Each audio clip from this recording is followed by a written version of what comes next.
teman-teman yang lainnya ya. Betul. Banyak hal yang kita akan bicarakan, terutama dengan berkaitan dengan rumah tangga, Ju. Juju udah pernah ngerasain belum nih? Waduh, aku ya, belum dong. Oh, belum. Ya. Biar penasaran aja gitu ya. Wah, nggak penasaran lagi ya. Gitu ya. Banyak harus dipelajari. Yes.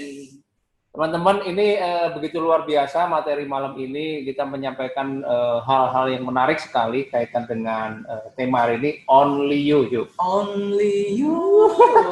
Itu tuh pas nadanya. Pas nadanya. Ya. Biasanya fals. Ya, itu. Only You ini akan dijabarkan banyak, panjang lebar oleh hambanya begitu luar biasa yang udah begitu makan asam garam loh ya dalam kehidupan ini. Luar biasa ya. Untung tapi nggak darah tinggi loh. Oh. Iya.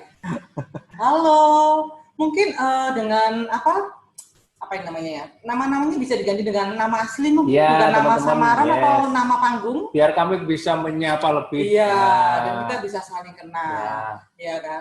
Terus mungkin videonya mungkin bisa di-on kan juga mungkin lebih enak kan. Kita bisa saling ketemu muka ya kan. Waduh, thank you, welcome semuanya. Selamat datang di Yuk diajak teman-temannya yuk. Channel Kapro, Bipro banyak hari ini, dan kita juga teman-teman dari yang lainnya yang sudah bisa hari ini bisa mendapatkan sumber yang luar biasa untuk masalah keluarga. Yes, betul sekali. Siapa aja Ju yang udah hadir yuk? Wih, banyak nih. Ada anak FA, ada yang belum saya kenal ya kan. Yes. Halo. Wah, ada Hilbert mana nih? Banyak deh. Ada Andrew, ada Pandi, ada In ini aku belum kenal nih kayaknya nih. Mungkin bisa lintas pulau nih. Waduh, atau mungkin lintas kota kali ya. Ada nih, ada yang dari mana Gresik dari Jakarta. Madiun kayaknya. Ada Madiun, masih area Jawa Timur, atau mungkin udah ada dari luar pulau nih. Coba sih sekali-sekali dimunculin face-nya biar kita sama-sama bisa menyapa. Iya, ini ada face-nya semua kayaknya ya. Iya nih. Aduh.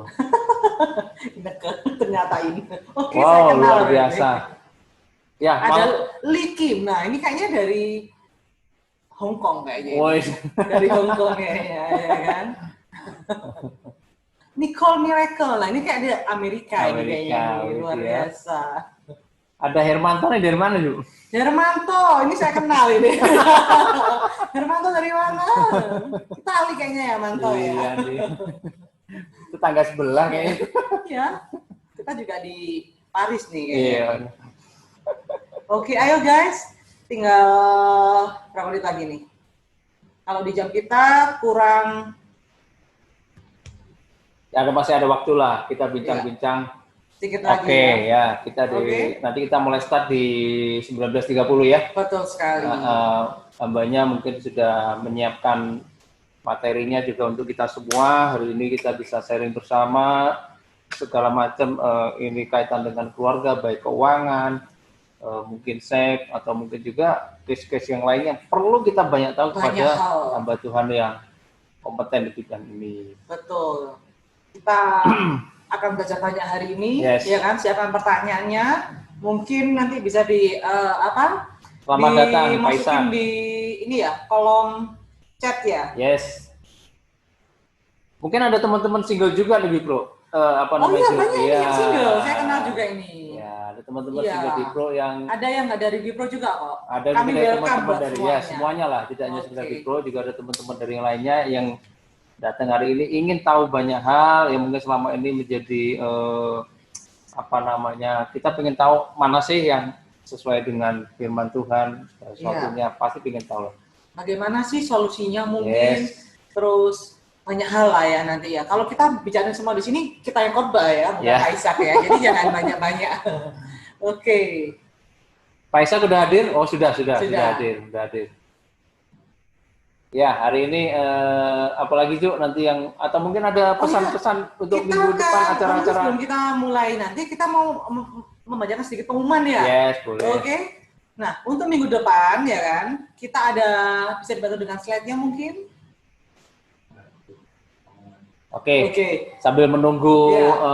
Tadi ada kan sebelumnya kan ada masuk slide kan ya? Itu ya. ada apa? Courtship ya? Ya. Oke. Courtship ini apa sih, Ju? Wow, ini memang kata baru ya, tapi ini hal yang perlu kita banyak pelajari ya. Ya, kan? betul. Gitu. Jadi hubungan yang benar-benar serius. Hubungan yang serius yang sesuai dengan pastinya firman Tuhan ya, dong, sesuai dengan apa yang Tuhan mau. Betul. Ya kan? Supaya hidup kita benar-benar sesuai dengan jalan firman, otomatis ada tuntunan Tuhan di dalam setiap hubungan ini nanti. Bisa lihat di slide ya kan? Pembicaranya ini juga udah pakar-pakarnya juga nih. Betul sekali, dan kebetulan kali ini pembicaranya pasangan ya kan? Dr. Jarod Wijanarko dan juga istri. Ya kan? Nah, mereka akan membahas banyak hal ya kan. Jadi siapkan waktu ya, reminder di HP kalian supaya tidak lupa dan tidak kelewatan. Betul. Ya kan? Untuk hostnya nggak usah dibahas ya kan. Saya lagi dengan yang kemarin. Ya, tidak pernah absen. Betul sekali. Hostnya sudah cukup kompeten. Ya. Untuk selanjutnya? Untuk selanjutnya ini adalah tema yang begitu luar biasa, terutama dalam kondisi saat pandemi ini. Juga mungkin ada teman-teman lagi melakukan bisnis atau segala sesuatunya, adalah mungkin yang terlintas dalam benak kita itu bagaimana sih kita punya kesulitan untuk melakukan rebranding. Karena di dalam bisnis itu juga perlu branding. Kalau brandingnya oke, otomatis juga bisa semakin menambah para customer atau orang untuk lebih mengenal branding kita. Itu juga. Narasumbernya tadi luar biasa. Jangan lupa besok ya. Kita dalam mau sehat kan. Betul, rohani kita udah oke, kayaknya jasmani kita juga perlu oke. Harus dong ya kan. Kan. Supaya nambah imun. Betul sekali ya kan. Apalagi di kondisi kayak gini nih. Sabtu sama Karifan. Ini udah pakarnya juga nih. Habis dah besok udah ya. Kita besok habis-habisan ya kan. Jadi nggak cuma olahraga sehat aja, tapi kita juga bisa kurus luar biasa kan, paket hemat. Yang mau program. Nah kita ada sosmed ya kan untuk acara Bipro, mungkin ada sesuatu yang kita sharing, apa-apa kesaksian. Kita ada Instagram ya kan. Yuk follow, yang mungkin yang belum follow, kita ada di b.pro.manyar. Ini info-info menarik juga ada di situ, banyak hal-hal yang kita sampaikan di situ. Oke, 5 menit lagi. Udah mulai banyak, welcome, terima kasih, shalom semuanya sudah bisa datang dalam virtual con, online. Hari ini kita akan mendapatkan tema yang menarik dengan problematika dan berkat-berkatnya dalam hal berkeluarga. Betul sekali. Saya perlu banyak belajar untuk mempersiapkan. Ya. Biar nggak penasaran lagi ya. Udah siap. Iya, harus siap dulu ya kan. Kalau kita nanti married terus baru mempersiapnya, kayaknya kok kurang pas ya. Agak telat gitu ya. Mumpung mau menuju ke sana, kita siapin dulu ya kan. Betul. Ini lagi kita siapkan semuanya. Halo Cucu, halo. Siapa ya ini? Nggak ada namanya soalnya ya. Thank you Dharma. Dharma. Thank you. Iya. Semoga Dharma semakin diberkati. Amin. Nanti gantian ya Dharma. Juga siapa lagi Ju? Ada. Ada yang lainnya. Salam semuanya.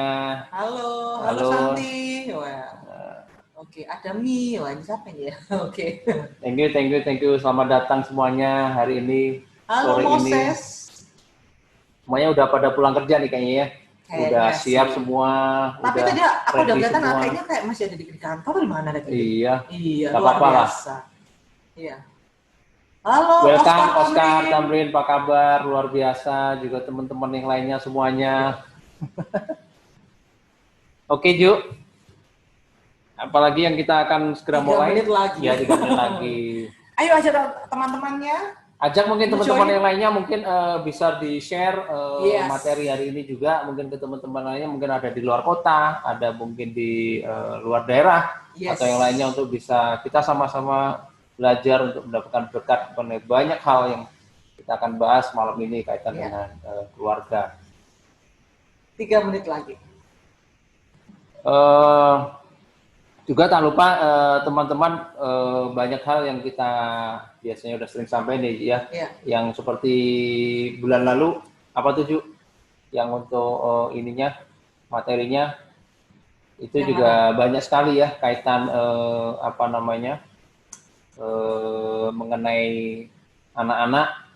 Kemarin udah kita bahas tuh bagaimana kita membawa anak-anak kita sebagai anak panah di mata di tangan pahlawan. Itu menjadi hal yang luar biasa. Jadi kita banyak hal bisa belajar, materi-materi disampaikan. Juga hari ini kita juga kaitan keluarga. Nanti nextnya lagi juga banyak hal yang kita akan bisa sampaikan lagi. Jadi jangan lupa ketinggalan. Pokoknya setiap bulan kita selalu ada materi-materi menarik. Betul, iya. Mumpung kita di rumah, kita bisa banyak belajar kan, gitu. Nggak usah memang untuk keluar ya kan. Oke, mungkin bisa minta tolong untuk Pak Ishak Tulus untuk on mute ya, dan bisa menampilkan video. Kita akan mulai. Halo Pak Ishak. Halo Pak Ishak, selamat datang. Salam, selamat malam. Shalom, sehat bugar. Kostumnya keren Pak, army banget kayaknya hari ini. Amin. Memperingati 17 Agustus. Oh gitu ya. Iya, betul. Kita harusnya merah putih nih kayaknya. Iya. Arminya keren banget. Oke. Shalom semuanya. Salam semuanya. Kita mulai aja gimana? Ya. Oke, yuk kita mulai. Sebelum kita mulai, untuk Pak Ishak akan memberikan sedikit sharing firman-nya. Mungkin bisa kita pimpin dengan doa dari Coach Herimun. Silakan. Oke, mari teman-teman kita sebelum mulai acara ini kita berdoa. Kiranya ada menyerahkan pada tuntunan Tuhan untuk malam ini acara. Biarlah semuanya ini Tuhan campur tangan buat setiap kita masing-masing. Mari kita berdoa. Bapak, terima kasih, kami bersyukur atas kasih setiamu yang begitu besar buat kami, penyertaan setiap kami, keluarga yang ada, maupun teman-teman kami yang single, namun kami percaya Tuhan Engkau hadir. Kerinduan kami hari ini mau belajar segala sesuatu yang kaitan dengan keluarga, namun kami percaya Tuhan ada buat setiap kami, penuhi hati dan pikiran kami, bahkan terutama hamba-Mu Pak Ishak, ya Tuhan Kau tambah-tambahkan marifat-Mu, kiranya hikmatnya senantiasa Kau limpahkan, bisa membagikan buat setiap kami semua. Bapa, kami percaya penyertaan setiap kami adalah sempurna. Beracaralah Bapa buat malam ini buat setiap kami semua. Di dalam nama Tuhan Yesus yang bersyukur dan berterima kasih. Haleluya. Amin. Amin. Saya persilakan Pak Ishak untuk memberikan sedikit sharing firman-nya sebelum kita akan ada sesi tanya jawab. Yes.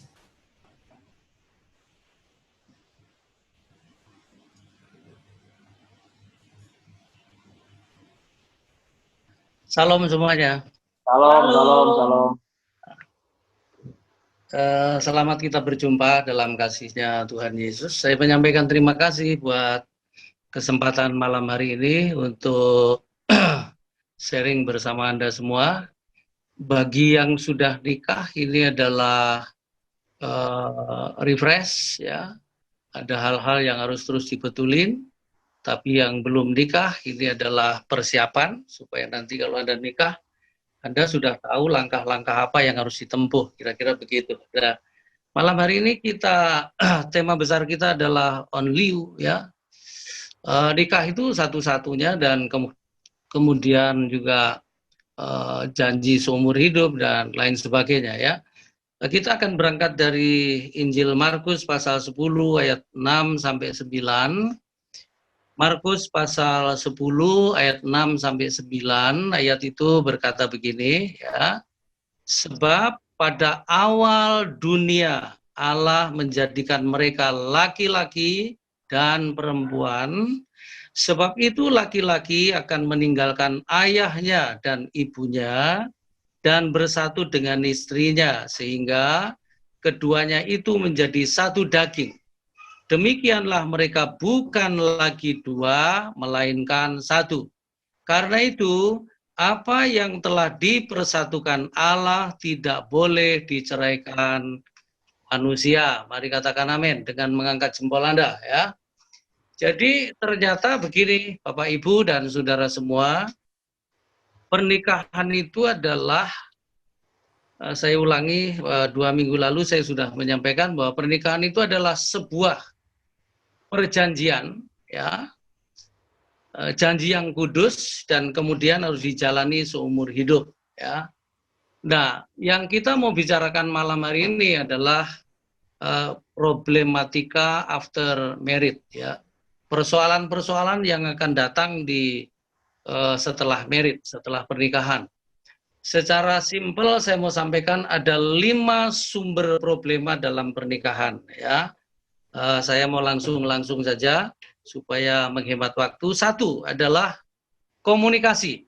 Ini problem pertama adalah komunikasi, dan ini yang saya sampaikan 5 hal ini semuanya sulit, tapi ini adalah yang tersulit, ya. Komunikasi itu kalau masih pacaran gampang sekali.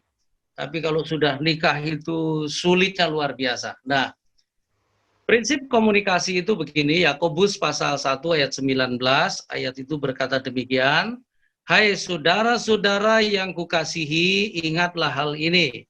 Setiap orang hendaklah cepat untuk mendengar, tetapi lambat untuk berkata-kata dan juga lambat untuk marah." Nah, dari ayat ini adalah konsep komunikasi yang Tuhan berikan, yaitu begini. Hai saudara-saudara yang kukasihi, ingatlah hal ini. Setiap orang, 1, hendaklah cepat untuk mendengar. 2, lambat untuk berkata-kata. 3, lambat untuk marah. Jadi dari ayat ini secara simpel ada 3 prinsip komunikasi. Ini prinsip, ya. Jadi nggak boleh diubah, ya. Yang pertama adalah prinsip cepat mendengar. Artinya dalam komunikasi itu yang diutamakan adalah mendengar. Jadi urutannya mendengar, berkata-kata, baru kendalikan marah. Dan ini nggak boleh dibalik, karena seringkali kita justru terbalik. Terbaliknya begini, marah dulu, ngomong dulu, lalu kemudian mendengarnya belakangan. Bahkan kadang-kadang mendengar ini dianggap tidak penting. Tapi saya katakan malam hari ini justru dalam komunikasi itu yang terpenting adalah mendengar. Mendengar itu lebih penting daripada berkata-kata, ya.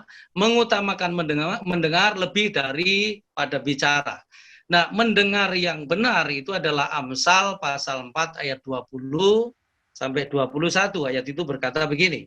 Hai anakku, perhatikanlah perkataanku, arahkanlah telingamu kepada ucapanku, janganlah semuanya itu menjauh dari matamu, simpanlah itu di lubuk hatimu.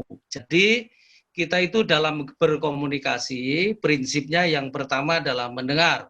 Dan mendengar itu bukan hanya mendengar sekedarnya, tapi betul-betul mendengar sampai mendengarkan. Makanya kalau mendengar nggak boleh sambil pegang HP. Kalau mendengar nggak boleh sambil nonton televisi. Kalau mendengar nggak boleh sambil baca koran, apalagi sambil mondar-mandir, ya. Karena Tuhan mengajarkan mendengar itu penuh perhatian, kata Amsal 4 ini. Lalu kemudian arahkan telingamu. Jadi pakai telinga. Lalu kemudian janganlah semuanya itu menjauh dari matamu, pakai dipandang, pakai dilihat, ya. Lalu kemudian yang ketiga, simpanlah itu di lubuk hatimu, membuka hati, pakai hati. Jadi mendengar yang benar itu adalah pakai telinga, pakai mata, pakai hati, nggak pakai mulut, ya. Mulutnya ditutup. Ini berita penting buat Anda yang suka motong pembicaraan mulai malam hari ini, belajar mendengarkan orang, belajar mendengarkan pasangan, mendengarkan sampai tuntas dan dengan empati, kira-kira begitu, ya. Itu mendengar, ya, prinsip mendengar. Lalu yang kedua adalah prinsip lambat berkata-kata, ya. Artinya begini, lambat berkata-kata. Kolose pasal yang keempat ayat 6. Kolose pasal 4 ayat 6 itu berkata begini. Hendaklah kata-katamu senantiasa, enggak kadang-kadang, tapi selalu, ya. Senantiasa penuh kasih, jangan hambar, sehingga kamu tahu bagaimana kamu harus memberi jawab kepada setiap orang, ya. Jadi lambat berkata-kata maksudnya begini, supaya kita kalau mau ngomong, kalau mau bicara itu dipikir dulu sebelum dilepas, jangan asal nyeplos ya, kira-kira dipikir kalau aku ngomong begini pas nggak, kalau aku bicara begini suamiku marah nggak, kalau aku bicara begini kira-kira istriku tersinggung nggak, kira-kira begitu. Dan pakai kata-kata yang penuh kasih ya. Ayat ini sebenarnya begini, kesimpulan dari ayat ini adalah perkataan yang memiliki kekuatan memberi jawab sehingga terjawab. Kira-kira begitu. Perkataan yang mempunyai kekuatan memberi jawab sehingga terjawab ya. Dan para pria ini secara umum ya, secara umum para pria Anda harus tahu bahwa istrimu itu paling suka kalau Anda bisa menjawab, dan istrimu berharap Anda bisa selalu menjawab ya. Karena istri mengharapkan itu ya, jangan dicuekin juga gitu. Nah, yang ketiga adalah prinsip lambat untuk marah. Ini pengendalian emosi ya. Prinsip lambat untuk marah, di sini ada prinsip diampuni dan mengampuni. Nah, kalau saya boleh tanya, kira-kira menurut Bapak Ibu, menurut Anda semua, diampuni sama mengampuni itu mudah mana kira-kira? Mudah mengampuni. Kenapa? Diampuni itu sulit ya. Karena apa? Kerelaan untuk diampuni itu berarti kerelaan untuk mengaku ketika salah, kita menyadari kita salah, lalu kemudian kita minta maaf. Kira-kira begitu. Jadi di dalam rumah tangga, dalam hal komunikasi itu ada prinsip yang namanya diampuni ya. Supaya diampuni kita berani terbuka, ngaku salah kalau kita salah, lalu kemudian dengan rendah hati kita minta maaf. Kira-kira begitu. Lalu prinsip mengampuni juga gitu. Supaya apa? Tidak bertumbuh yang namanya marah-marah ini ya. Oke, lalu kemudian yang kedua sekarang. Sumber konflik, sumber problem yang kedua adalah seks. Nah, seks. Mari kita buka di dalam 1 Tesalonika pasal 4 ayat 3 sampai 5. Ayat itu berkata begini. Karena inilah kehendak Allah, pengudusanmu, yaitu supaya kamu menjauhi pencabulan, supaya kamu masing-masing mengambil seorang perempuan menjadi istrimu sendiri dan hidup di dalam pengudusan dan penghormatan, bukan di dalam keinginan hawa nafsu seperti yang dibuat oleh orang-orang yang tidak mengenal Allah. Nah, seks ini, saudara, seks ini diciptakan Tuhan itu kudus, dan kudusnya itu sekudus Allah sendiri. Ya, jadi apa yang diciptakan Allah itu kudus, dan kudusnya itu sekudus Allah sendiri. Dan itu tidak boleh dicemari. Makanya seks itu hanya diberikan kepada suami dan istri yang sudah diberkati dalam pernikahan. Tuhan menciptakan seks itu kudus dan memiliki tujuan. Tujuannya diciptakan seks itu ada dua. Satu, memultiplikasi keturunan. Jadi itu untuk bikin anak. Kira-kira begitu. Ya, Tuhan berkata kepada Adam dan Hawa, beranak cuculah, penuhi bumi dan berkuasalah atas bumi. Kira-kira begitu. Bersama generasi kita harusnya punya kuasa itu. Ya. Lalu yang kedua, tujuan seks itu adalah memuaskan pasangan. Ya, udah semua bentuk penyimpangan seks itu disebutnya adalah percabulan. Ya, ingat, seks itu pertama diberikan kepada Adam dan Hawa, ya, nggak pernah diberikan kepada Adam dan Edi, ya. Maksudnya pria sama pria enggak, wanita sama wanita juga enggak. Tapi pria dan wanita yang sudah diikat dalam satu pernikahan. Jadi seks hanya bisa dilakukan oleh pria dan wanita yang sudah diikat dalam satu pernikahan untuk multiplikasi keturunan atau untuk memuaskan pasangan, bukan memuaskan diri sendiri. Ya. Sekali waktu ada yang tanya saya begini, kalau onani bagaimana Pak? Onani itu dosa, ya. Onani itu dosa. Begitu saya ngomong onani itu dosa, ada satu pendeta di Sulawesi Utara, saya lagi melayani seminar waktu itu. Tiba-tiba pendeta ini tanya begini, loh, onani itu dosa ya Pak? Dosa. Loh, daripada berzinah Pak? Dua-duanya dosa. Onani dosa, berzinah juga dosa. Dan onani itu dosanya ada dua, saya bilang begitu ya. Anda perlu tahu ini ya. Onani itu masturbasi, dosanya adalah dua. Yang pertama adalah dosa imajinasi. Kenapa? Karena maaf ya, kita malam ini ngomong agak dalam sedikit, yang bujang-bujang tolong dipahami juga ya. Semua ikuti teladan Kak Julian ya. dia orang yang perlu kita contoh ya. Onani itu dosanya ada dua. Yang pertama adalah dosa imajinasi ya. Kenapa? Karena gini, orang onani itu nggak mungkin sambil berbahasa roh gitu terus onani, nggak mungkin, ya kan? Nanti ditapuk Tuhan malahan, ya kan? Atau sambil dikejar anjing onani, nggak bisa juga, ya kan? Onani itu biasanya di tempat yang tersembunyi, sendirian, terus sambil membayangkan, ya. Dan nggak mungkin membayangkan pasangannya, apalagi kalau istrinya sudah kayak SpongeBob gitu, nggak mungkin, ya kan? Yang dibayangkan pasti yang masih seger-seger, begitu. Nah, dosanya di situ, dosanya membayangkan itu. Dan onani ini, masturbasi itu nggak bisa sembuh karena nikah, ya. Perhatikan baik, nggak bisa sembuh karena nikah. Sembuhnya gimana? Sembuhnya harus mengakui, lalu didoakan, diputus kuasanya, baru bisa sembuh. Ya? Dan kalau mau jatuh, ngomong lagi, didoakan lagi, lama-lama bisa sembuh. Itu dosanya onani. Pertama adalah dosa imajinasi, ya. Yang kedua adalah melawan fungsi seks, ya. Kenapa? Karena fungsi seks sudah jelas. Yang pertama untuk multiplikasi keturunan, yang kedua untuk memuaskan pasangan. Lalu kemudian pendeta tadi masih nanya begini, Pak, kalau misalnya ini istri lagi berhalangan, terus kemudian dionanikan oleh istri, ya, terus kemudian sambil membayangkan istri, saya bilang nggak bisa, ya. Kalau oral seks Pak nggak bisa, ya. Dia kayaknya kelihatan gelisah, mungkin dia biasa oral seks juga, ya. Lalu saya ngomong begini, Tuhan itu menciptakan seks tujuannya untuk memuaskan pasangan, dan kepuasannya itu bukan di tangan, kepuasannya bukan di mulut, kepuasannya bukan di mana-mana, tapi alatnya Tuhan sudah buat. Terus saya ngomong, tapi gini, jangan khawatir. Saya bilang sama pendeta itu, kalau pemanasan, kamu boleh lakukan apa aja. Ya. Yang namanya pemanasan itu pakai gaya kodok mabuk, nggak apa-apa. Ya. Pakai gaya babi ngepet juga nggak apa-apa. Ya. Yang penting parkirnya di tempat yang benar. Ya. Ayo bilang sama orang sebelahmu, jangan pura-pura nggak dengar, ini penting didengar ya.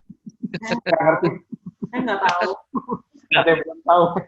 Lakukan apa saja, tapi parkirnya di tempat yang benar. Nanti kalau Anda baca dalam 1 Tesalonika pasal 4 ini sampai habis pasal itu, Anda akan ketemu ada satu kata yang berkata begini, jangan memperdayakan orang lain. Artinya memperdayakan itu memuaskan ego sendiri, memuaskan nafsu sendiri, pakai gaya sembarangan, orang jadi korban. Ya, intinya saya mau kasih tahu begini, tidak boleh paksa pasangan untuk melakukan yang pasangan nggak sejahtera, kira-kira begitu. Sebab saya kalau konseling, saya nggak berani sendiri. Nah sekarang saya nggak melayani konseling yang begini karena apa? Saya nggak ada yang dampingi, kecuali kalau saya sama anak saya atau orang itu yang bawa pasangan, saya baru berani. Karena kalau sudah nyerempet ini, saya mau kasih tahu, nggak ada pendeta sakti ya. Gitu, semua orang lemah dalam satu hal ini. Itu sebabnya kita harus berani menjaga kekudusan seks ini. Dan kekudusan seks ini dijaganya sejak masih pacaran sampai nikah, sampai menjalani nikah, dilakukannya dengan kudus, kira-kira begitu. Ya. Dan juga begini, ada pasangan suami istri suka melakukan nonton video porno baru melakukan seks. Nah, saya mau kasih tahu, kalau melakukan seks dipancing pakai hal-hal seperti itu pasti yang bekerja murni 100% nafsu. Dan seks itu bukan sekedar nafsu loh, tapi kasih. Seks itu harus dikerjakan dengan kasih. Kira-kira begitu ya. Nanti kita akan bahas bersama-sama. Kelihatannya dari wajahmu masih mau banyak yang tanya tentang ini. Nanti kita bahas bersama-sama. Saya kupasnya sampai di sini ya. Ya, oke. Nanti tolong Kak Julian sama rekannya bantuin saya jawab ya. Yang ketiga sumber problema rumah tangga itu adalah uang ya, uang. Bukan uangnya, tapi sikap kita terhadap uang ya. Ibrani pasal yang 13 ayat 5. Ayat itu berkata begini, janganlah kamu menjadi hamba uang, dan cukupkanlah dirimu dengan apa yang ada padamu. Karena Allah telah berfirman, aku sekali-kali tidak akan membiarkan engkau, dan aku sekali-kali tidak akan meninggalkan engkau. Prinsipnya begini, prinsipnya dalam keuangan itu anak Tuhan nggak boleh jadi hamba uang. Kita tidak boleh menjadi hamba uang, tapi kita harus memutuskan, suami istri, keluarga harus memutuskan menjadi hamba Tuhan. Hati-hati dengan uang, karena kekuatan uang itu pengaruhnya luar biasa. Ya, Yesus sendiri berkata begini, kamu tidak bisa mengabdi kepada dua tuan, ya, kamu harus pilih. Ya, tidak bisa kamu mengabdi kepada Mamon dan kepada Allah. Kamu harus pilih salah satu. Bayangkan, Tuhan itu menempatkan uang sejajar dengan dirinya. Ya, pengaruhnya kepada manusia itu seperti itu. Ya, nah di dalam keuangan yang sehat menurut Alkitab itu ada 3 prinsip penting. Yang pertama adalah pendapatan. Maksudnya begini, cara memperolehnya. Ya, Amsal berkata begini, apa saja yang kamu peroleh dengan cara-cara yang berdosa, dengan cara-cara yang tidak halal, semua kekayaan yang masuk ke dalam rumahmu dengan cara-cara yang tidak sesuai dengan firman, itu tidak akan membawa damai sejahtera, bahkan bisa mendatangkan kutuk di dalamnya. Itu sebabnya anak Tuhan itu bisnisnya harus berkenan kepada Tuhan, dan kemudian uangnya harus diperoleh karena berkat-berkat Tuhan, karena kerja kerasnya sendiri, kira-kira begitu. Lalu yang kedua adalah pengelolaan. Kita berada di gereja yang percaya, yang punya prinsip, yang punya doktrin tentang keuangan 10-90. Jadi 10 miliknya Tuhan, kita harus kembalikan, 90 kita kelola. Ingat ya, kalau kamu tidak benar dengan yang 10, kamu juga tidak akan benar yang 90. Kalau kamu tidak benar yang 90, tidak benar juga yang di 10. Kira-kira begitu. Ya. Lalu kemudian dalam pengelolaan ini juga begini juga. Ingat baik-baik, ini penting ya. Belilah yang harus dibeli dan jangan membeli yang ingin dibeli. Kenapa? Pengerusak keuangan kita terbesar itu bukan apa-apa, tapi adalah keinginan kita. Jangan hidup menuruti keinginan, tapi kebutuhan. Apalagi sekarang situasi keuangan hampir semua orang mengalami kesulitan ya. Jadi Bapak Ibu mesti pergunakan uang baik-baik supaya apa? Anda tidak mempermalukan Tuhan dengan keuangan Anda ya. Lalu kemudian penyaluran. Maksudnya begini, Anda harus tahu bahwa kita ini adalah saluran berkat ya. Di dalam Tuhan memberkati kita, di dalamnya itu adalah ada bagian-bagian orang yang harus kita salurkan. Makanya memberi ini harusnya menjadi sebuah prinsip penting bagi anak Tuhan ya, supaya keuanganmu sehat dan tidak menjadi problem. Kira-kira begitu. Lalu kemudian sumber problem yang keempat adalah peranan. Nah, peranan itu harus begini, peranan itu harus jelas dan bertanggung jawab. Ini merupakan tanggung jawab masing-masing. Nggak boleh saling tuntut ya. Tuhan menetapkan begini, suami itu adalah sebagai kepala. 1 Korintus pasal 11 ayat 3, ayat itu berkata begini, tetapi aku mau supaya kamu mengetahui hal ini, yaitu kepala dari tiap-tiap laki-laki ialah Kristus. Kepala dari perempuan ialah laki-laki, dan kepala dari Kristus ialah Allah. Nah, Tuhan itu menetapkan seorang pria itu sebagai kepala. Nah, kata kepala itu dalam bahasa aslinya, bahasa Yunani, ayat ini menggunakan kata kepale. Dari kata kepale itu artinya 3. Dan 3-tiganya harus dihidupi oleh setiap pria, harus dihidupi oleh setiap suami. Kepale itu artinya yang pertama adalah sustainer, ya, sustainer. Sustainer itu penopang. Makanya pria itu harus kuat. Pria yang kuat akan melahirkan keluarga yang kuat. Pria yang kuat akan melahirkan bisnis yang kuat. Pria yang kuat akan membangun pelayanan yang kuat. Kalau pria kuat, maka semua yang dipimpin pasti kuat, ya. Sustainer. Lalu kemudian yang kedua adalah maintainer. Maintainer itu pengelola. apa yang dikelola? Adam itu ditaruh di Taman Eden, kelola Taman Eden baru dikasih Hawa, kelola istri dan anak-anak nantinya. Pria harus mahir dalam dua hal ini, mengelola pekerjaan dan mengelola keluarga. Nggak boleh pincang. Salah satu yang Anda tidak kelola pasti hilang, ya.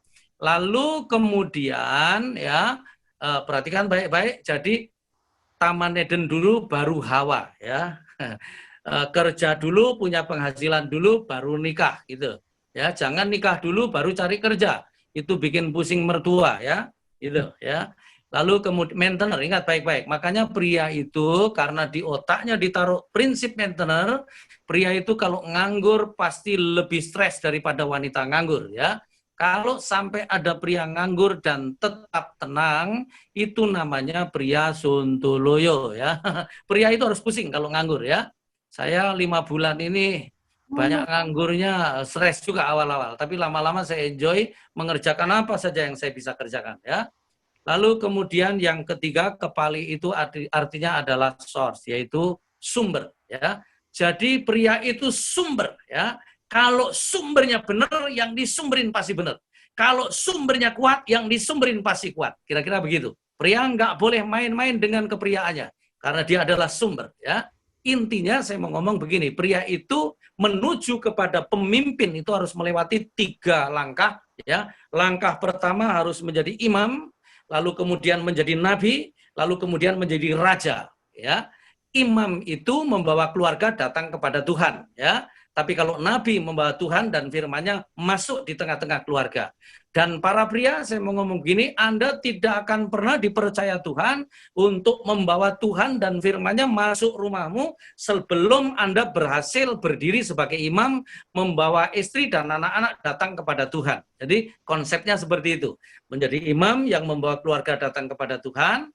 Bagaimana caranya? Datang berdoa, membawa keluarga, datang bersama-sama, bawa ibadah, kira-kira begitu. Lalu baru kemudian bawa firman masuk rumah. Firman, pria itu harus ngajar firman di rumah masing-masing. Tiap hari, nggak boleh tiap minggu. Tiap hari harus ada firman. Sampai hari ini saya masih melakukan terhadap anak cucu saya, ya. Lalu kemudian setelah jadi imam, nabi, raja. Nah ini puncaknya. Raja itu govern, pemimpin, ya. Nah, pria itu seringkali kucluk-kucluk mau jadi pemimpin. Makanya bicaranya nggak didengar, karena apa? Nggak melangkah dari imam, nabi, dan raja. Kalau suaminya raja, berarti istrinya ratu, ya. Kalau sampai istri kayak pembantu, berarti itu suaminya bukan raja, ya. Tapi itu pemulung itu pasti, ya. Gitu. Jadi istri itu harus diperlakukan seperti ratu. Karena apa? Pria itu raja. Raja itu, pemimpin itu tandanya ada 3, ya kan? Pertama memberi keputusan, ya. Kedua memberi arah, ketiga memberi rasa aman. Rasa amannya itu sampai istri anak-anak nggak khawatir. Kenapa? Karena suaminya menghasilkan uang. Suaminya bisa cari uang, kira-kira begitu. Memberi rasa aman. Oke, lalu kemudian istri sebagai penolong. Kejadian pasal 2 ayat 18, Tuhan Allah berfirman, tidak baik kalau manusia itu seorang diri saja. Aku akan menjadikan penolong baginya yang sepadan dengan dia. Perhatikan baik-baik. Adam itu single, utuh, sebenarnya nggak butuh siapa-siapa. Tapi menurut Tuhan tidak baik. Karena apa? Keutuhannya, kasih yang ada di dalam dirinya nggak akan tersalur kalau nggak dikasih Hawa, kira-kira begitu. Jadi dihadirkannya Hawa itu harusnya begini, tidak baik kalau manusia itu seorang diri saja. Harusnya hadirnya seorang istri di samping suami membuat suaminya menjadi lebih baik. Kalau tadinya buruk menjadi lebih baik, kalau tadinya sudah baik menjadi lebih baik lagi. Apanya yang ditolong? 3 hal tadi, ya kan? Dalam melakukan kepemimpinannya tadi ditolong. Nanti kita bahas bersama-sama. Ya, kita nanti diskusi di sini. Lalu kemudian yang terakhir saya pakai satu kata, sumber problema yang kelima adalah mertua, ya. Tapi sebenarnya bukan hanya mertua, tapi termasuk siapapun, ya. Siapapun pihak ketiga yang masuk ke area covenant, ya gitu. Area covenant itu seperti apa?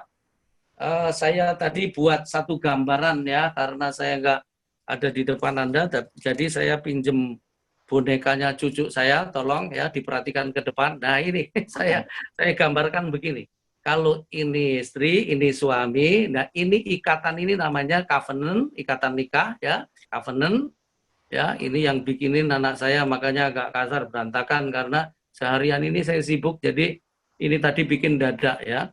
Lalu kemudian ini yang disebut area covenant. Ini area covenant ya.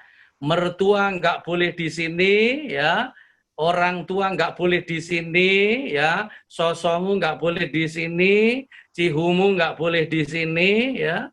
Kapan itu saya melayani di Semarang ya. Tiba-tiba ada 3 ibu-ibu ngobrol dan ngomong begini, puji Tuhan ya kamu punya mami mertua sudah mati, mamiku belum loh. Itu artinya jadi problem ya. Terus ada lagi ngomong begini, Pak Ishak, saya itu setelah mertuaku tinggal di rumah saya, rumahku kayak neraka Bapak ya. Jadi rupanya ada mertua yang datangnya membawa neraka, tapi jangan khawatir, ada juga yang membawa surga ya. Yang ada di sini, perhatikan baik-baik. Yang ada di area covenant ini, satu, anak-anak ya, anak-anak. Jadi ngasuh anak itu harus berdua. Pria berdiri sebagai bapak, karena apa? Anak yang tidak mendapat kehadiran bapak itu seringkali fighting spiritnya jadi lemah dan mudah jatuh dalam dosa ya. Kalau anak pria seperti itu, kalau anak wanita lebih mudah jatuh pada pelukan pria yang salah. Itu sebabnya pria harus ikut ngurus anak juga, dibapai ya. Lalu istri juga, anak-anak di sini diurus berdua. Lalu apa lagi? Pekerjaan. Pekerjaan itu harus dibicarakan berdua, diomongin berdua ya. Penghasilannya juga diomongin berdua. Enggak boleh ada rahasia ya. Harusnya blak-blakan ditaruh di sini. Ya, istri ngasih orang tua, suami tahu, suami ngasih orang tua, istri juga tahu. Dan saya melarang Anda pelit sama orang tua dan mertua ya.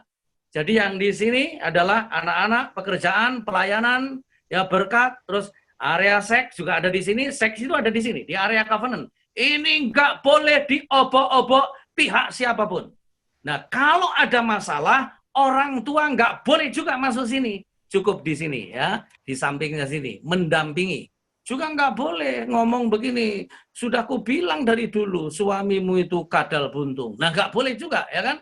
Jadi nggak boleh jadi provokator ya, harus memberi ketenangan. Intinya area covenant ini nggak boleh dimasukin siapapun, termasuk mertua. Dan saya lihat tadi beberapa wajahmu, wajah yang diobok-obok mertua ya. Nanti kita sharing ya, supaya tahu batasan-batasan sampai di mana sih kita harus memberikan orang masuk ke sini ya. Karena apa? Nggak boleh, ini karena kudus dan miliknya suami istri, dan Tuhan bersama-sama Anda harus pelihara ini. Ini kira-kira yang saya sampaikan, saya kembalikan kepada host untuk meneruskan diskusi bersama-sama. Tuhan memberkati. Luar biasa. Ya. Luar biasa, udah dikupas tuntas ya. Iya. Boleh nggak saya belajar dari awal gini ya, banyak hal gini, waduh. Kayaknya bisa pusing, mau kepingin cepat merit atau enggak lah ya, pasti kepingin cepat merit. Oke. Ada banyak pertanyaan ini, betul. Ya. Ini bisa langsung aja menghemat waktu, Coach Rimun. Oke, sebenarnya tadi disampaikan begitu banyak hal, kaitan komunikasi, kaitan keuangan, kaitan seks, dan bla bla bla lainnya. Tadi ada 5 poin masalah tadi ya. Iya. Oke, yang pertama memang komunikasi, mungkin nanti ada pertanyaan yang lainnya, cuma udah ada yang muncul nih kaitan keuangan. Karena kaitan keuangan ini juga sesuatu yang penting, orang sebelum merit juga biasanya membicarakan itu supaya nantinya prosesnya ini sampai pada saat dia sudah meritnya. Gitu. Oke, pertanyaan ini disampaikan begini Pak, bagaimana sih mempersiapkan keuangan atau finansial yang matang atau yang baik atau yang saat sebelum mau menikah? Dan setelah menikahnya itu seperti apa yang ideal yang seharusnya gitu Pak? Yang pertama kita harus jelas dulu keuangan itu seharusnya loh ya. Itu kan ada di area covenant juga. Itu harus terbuka seharusnya. Tapi kan begini, ada sebuah pernikahan yang uangnya terpisah. Uang suami sendiri, uang istri sendiri. Ada itu ya.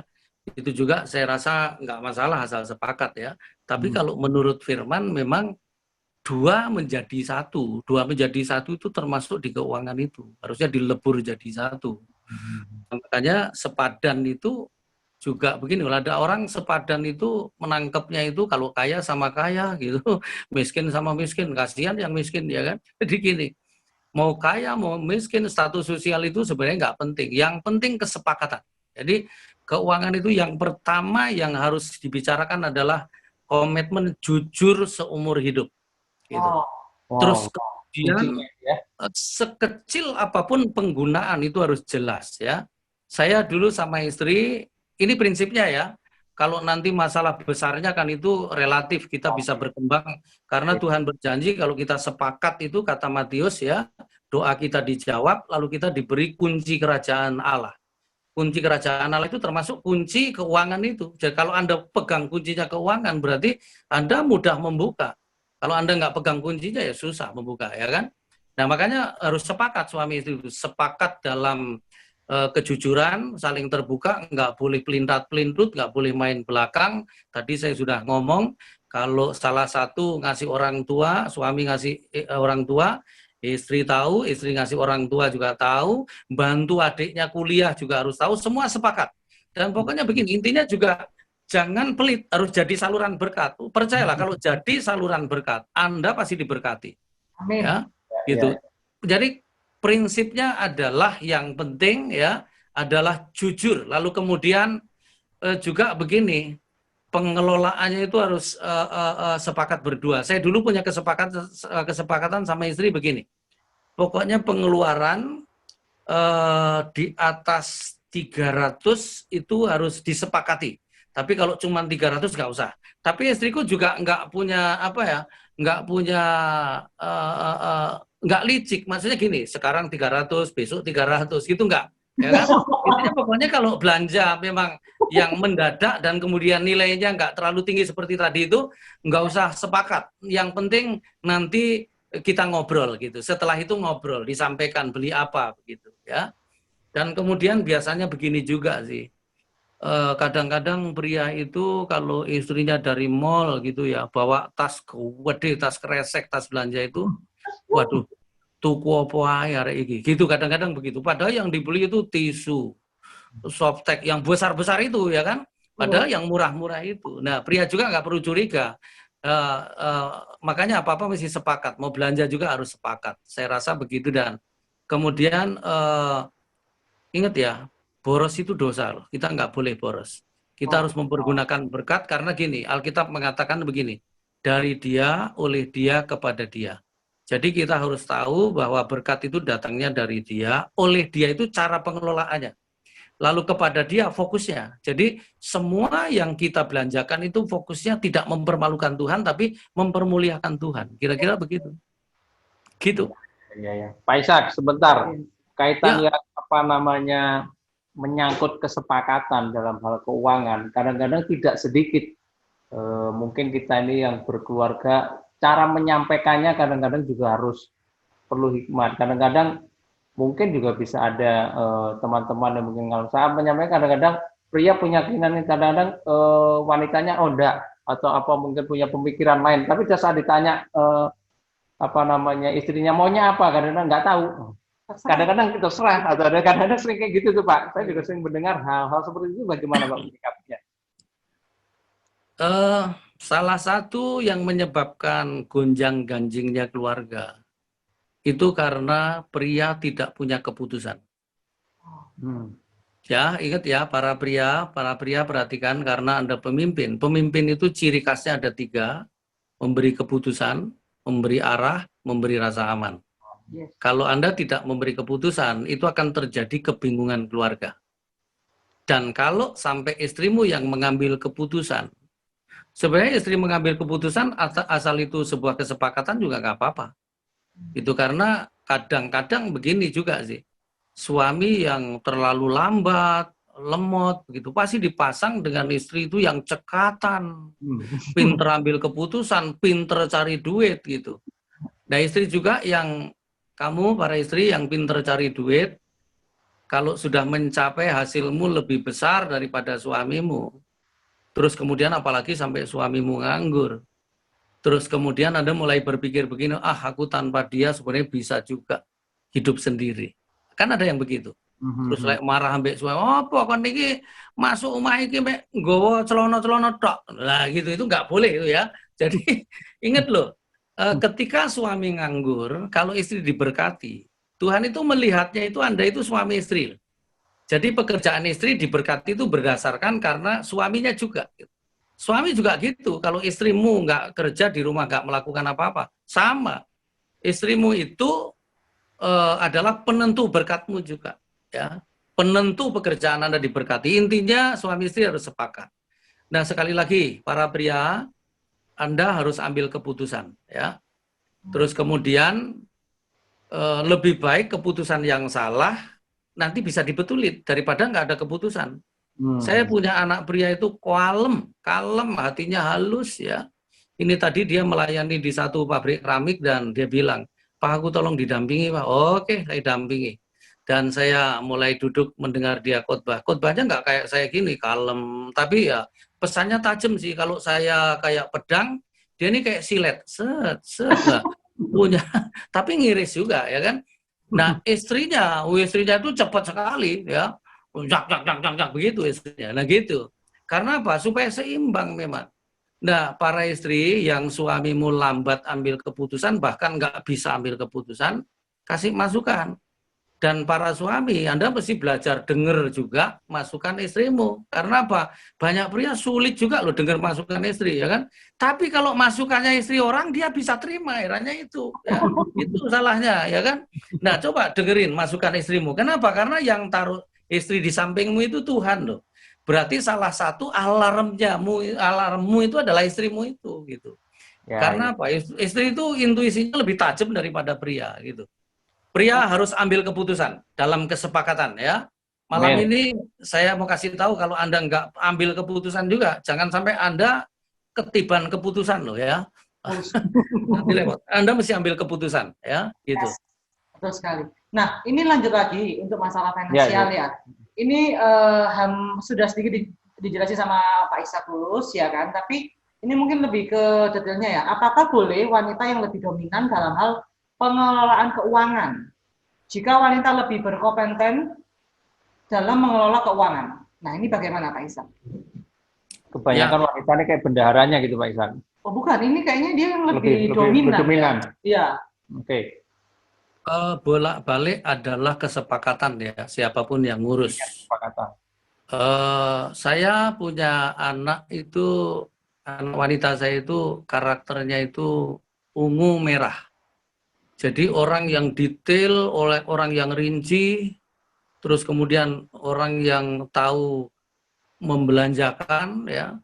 Tapi suaminya itu kuning. Jadi orang kuning itu ya uangnya brodol terus gitu ya kan. Uangnya panas di tangan itu lepas terus, seneng jajan gitu ya. Dia sekarang lagi di ruang tamu dengerin saya ini. Nggak apa-apa karena salah satu kesaksian saya itu ya mereka ini ya. Dan mereka membangun sebuah kesepakatan luar biasa ya. Jadi keuangan itu memang yang kelola istrinya. Tapi jangan lupa loh, ada istri juga yang nggak bisa pegang keuangan. Jadi masalah dipegang istri atau dipegang suami itu nggak masalah. Yang penting Anda bisa menikmati dua-duanya. Jangan karena dipegang istri, suami tersiksa.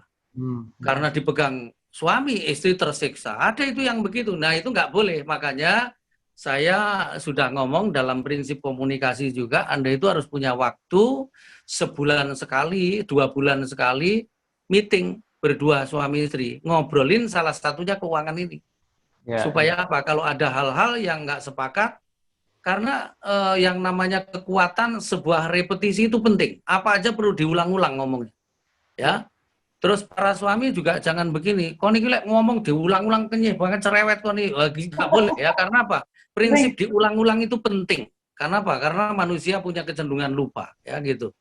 Jadi nggak apa-apa dibicarakan. Mau yang pegang suami, yang penting sepakat. Mau yang pegang istri, yang penting sepakat. Atau dua-duanya pegang juga nggak apa-apa. Kalau saya dulu terus terang begini, saya punya rekening, istriku punya rekening, terus kemudian ada uang yang dipergunakan sebulan itu, gitu. Kira-kira begitu. Jadi boleh dibagi bagi 3 pos begitu ya. Uang belanja, kebutuhan, terus tabungan istri, tabungan suami juga boleh ya. Gitu. Tapi kalau belum sampai di situ ya satu aja, kemudian diawasi berdua, kemudian dikerjakan berdua juga nggak apa-apa gitu. Oke, ya. Kuncinya tadi itu, Ju. Komunikasi itu Ya. penting banget. Jujur. Tapi jangan komunikasi online loh Ya. ya. Kayak kalau sama suami istri offline aja ya kan, jangan online ya. Oke, ini mungkin nyambung lagi untuk masalah apa finansial ya. Ya. Kata orang ketika menikah si suami itu harus menafkahi istri ya kan, ya kan. Nah jika seperti itu apa boleh? Menafkahi istri. Jika tidak boleh harus bagaimana? Bagaimana Pak Isak? Sorry ya saya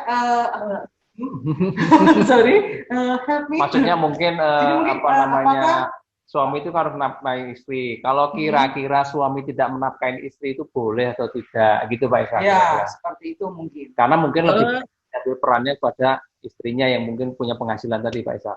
Iya. Memang bahasa umumnya seperti itu. Setiap pernikahan seorang suami itu harus siap menafkahi istri secara lahiriah juga batiniah. Tapi kalau bahasa Alkitab itu begini, pria dipercaya untuk mengelola Taman Eden, tapi wanita menolong. Jadi tidak sendiri, menolong, kira-kira begitu. Jangan lalu ada istri terus kemudian masa bodoh dengan keuangan, nggak mau tahu tentang keuangan, karena menolong itu berarti juga ikut memikirkan kalau mengalami kesulitan keuangan juga, begitu. Saya rasa begitu. Ya. Ya. Betul. Oke. Oke, kita akan masuk ke pertanyaan selanjutnya.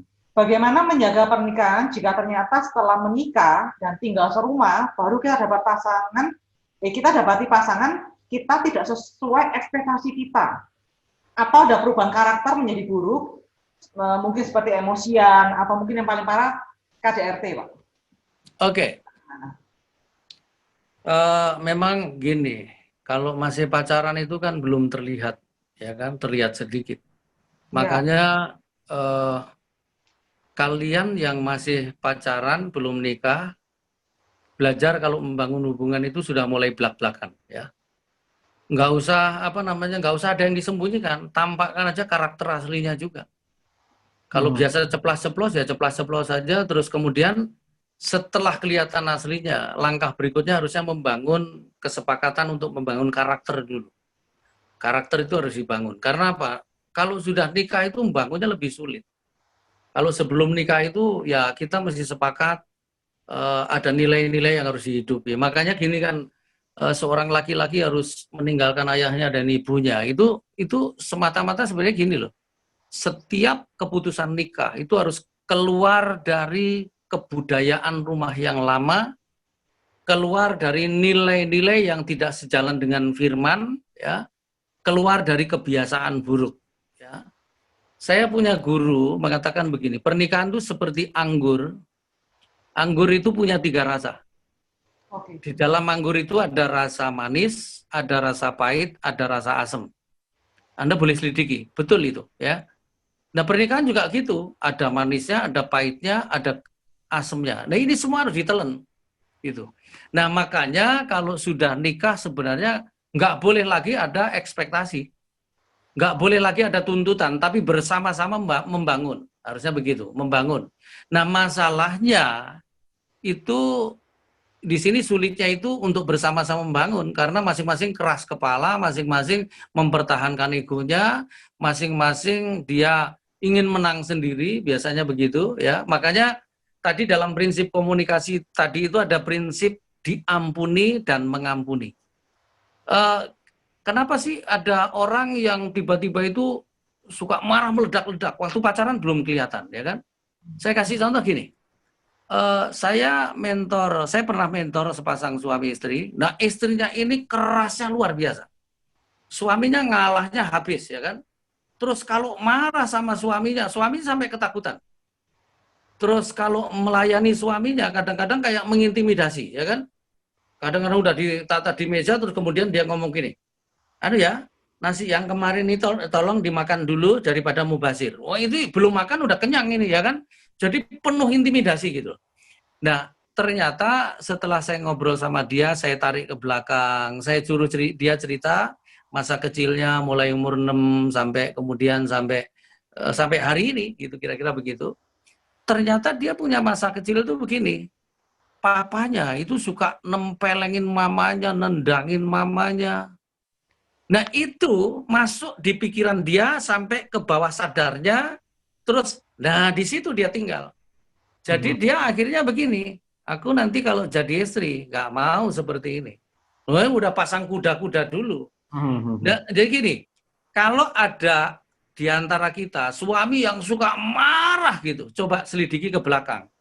Nah, itu orang itu sebenarnya perlu mengampuni. Kalau dulu diperlakukan keras, karena pria yang kecilnya diperlakukan keras, dia cenderung keras juga. Gitu. Nah, sembuhnya dari situ, nggak bisa harus ditarik ke belakang jauh, kira-kira gitu. Pola asuhnya dulu, kira-kira begitu. Pola asuh pada waktu kecil itu akan membentuk emosinya, gitu, kira-kira begitu. Gitu. Dan itu akan ketahuan semua setelah nikah, biasanya begitu. Dan nggak ada pilihan lain ya, kecuali harus dibina, ditolong, dimuridkan sampai dia berubah. Dan percayalah nggak ada orang yang nggak bisa berubah. Gitu. Ya, itu. Lanjut tuh, Srimun. Ya, karena gini Pak, biasanya karakter-karakter begini nih mungkin tidak terbuka semua. Mungkin juga ada beberapa, kemarin ada pertanyaan yang kami tampung ya, di ini kita. Setelah menikah itu mereka baru ketahuan kalau ternyata pasangannya ini, contohnya mungkin laki-lakinya dia ternyata punya tabiat, maaf ya, ini kelainan atau mungkin homoseksual atau demikian, atau mungkin sebaliknya, yang ini baru terungkap itu kalau setelah berumah tangga gitu Pak Ishak. Case-case seperti itu kira-kira prosesnya seperti apa Pak untuk penyembuhannya, atau mungkin kita membawa ke lebih baik? Atau boleh cerai nggak Pak? Nah, itu harus dikonseling ya, dikonseling kemudian dimentor sampai benar-benar sembuh. Dan saya berharap di Pro ini ada satu tim yang bisa nanganin hal-hal seperti ini. Kenapa? Karena gini, sebenarnya tadi itu kan firman Tuhan berkata begini, sejak awal Tuhan menciptakan itu laki-laki dan perempuan. Berarti diantaranya itu nggak ada, kalau menurut firman loh ya. Tapi kenyataannya kan ada, gitu ya kan. Nah, terus salahnya itu di mana? Nah, saya pernah melayani camp pria. Saya baru masuk 2 sesi. Camp pria itu 12 sesi ya. Baru berada di sesi 2 dan itu ada 5 poin. Saya baru di poin 2. Tiba-tiba ada anak muda. Angkat tangan, badannya keker, bagus gitu. Angkat tangan, Pak, saya boleh nggak berdiri di samping Bapak? Loh kenapa? Saya nggak tahan Pak, dengar Bapak khotbah. Loh kenapa? Pokoknya nggak tahan. Oke, kamu ke sini. Samping saya, terus saya urusin. Nah ternyata dia gay. Padahal kelihatan ya kayak jantan gitu orangnya, tapi ternyata gay, ya kan? Nggak tahu dia mungkin jantannya ya, mungkin ya. Nah, kenapa dia bisa begitu? Ternyata dulu pada waktu kecil, ya, orang tuanya itu buka rumah kos dan dia pernah dilecehkan seksual, disodomi oleh penghuni kos. Semua itu sebenarnya dari sana, semua itu dari masa kecil. Hidup ini mengulangi masa kecil. Ini perlu ditarik ke belakang, kemudian dikonseling, biar ditumpahin aja, terus kita dengerin dengan empati. Kalau dia sudah tumpah semua yang di bawah pikiran sadarnya itu sampai tuntas gitu, kira-kira begitu. Karena yang namanya karakter seperti tadi itu tersimpan di pikiran bawah sadar itu kayak endapan kopi itu. Ya, nggak digoncang dia nggak masalah, tapi begitu ada goncangan, nah muncul aslinya, dia muncul, kira-kira begitu. Makanya kalau muncul jangan hanya diselesaikan di permukaan, harus diselesaikan sampai ke dalam. Yaitu ditelusuri sampai pola asuhnya. Sama, ini juga pola asuh. Pokoknya emosi, terus kemudian kelainan seks, ya, dan pribadi yang nggak jelas. Tuhan itu menciptakan laki dan perempuan. Kalau sampai salah jadi, nah itu berarti dulu pola asuhnya salah. Kira-kira begitu. Ya. Artinya semua apa yang sekarang ada itu juga efek pada latar belakang dari setiap kehidupan kita masing-masing ya, itu Pak Ishak ya. Betul. Ya, itu yang perlu kita perlu waspada dan perlu hikmat untuk menyelesaikannya, Iya, terutama betul tadi sekali. seperti Pak Ishak. Ya, Oke, Ju. lanjut. Banyak pertanyaan ini. Mau yang mana dulu? Saya bingung. Oke. Ini kayak masalah keuangan masih ada yang belum selesai nih, Ju. Iya, ini oke, kita bahas ini ya. Saya punya Hari-hari ini problemnya memang Iya, uang. masalah ini betul sekali, Pak. kaitan COVID ini banyak ini, Mas. Iya, Ya. Iya, Ju. mungkin Pak Ishak dulu butuh interior design. Karena promosi, oke. Jadi belum buat. Oke, lanjut. Nah, saya punya gaji. Gaji saya gundakan dulu, untuk bayar KPR rumah ya, Yap. gitu ya, misalnya gitu. Nah, setelah itu sisanya baru saya ambil buat keperluan. Boleh nggak ya seperti itu? Masih sisanya tinggal sedikit lah habis. Ya, Pak, silakan, Pak. Yang benar adalah begini. Yang benar, begitu terima gaji, begitu terima berkat, dipotong 1/10. Dan percayalah, kalau kita taat sama firman, berkat itu tidak tergantung kepada gaji saja. Yes. Tuhan bisa buka tingkap-tingkap langit dan Tuhan bisa mendatangkan berkat. Amin. Yang benar, begitu diberkati, potong 1/10.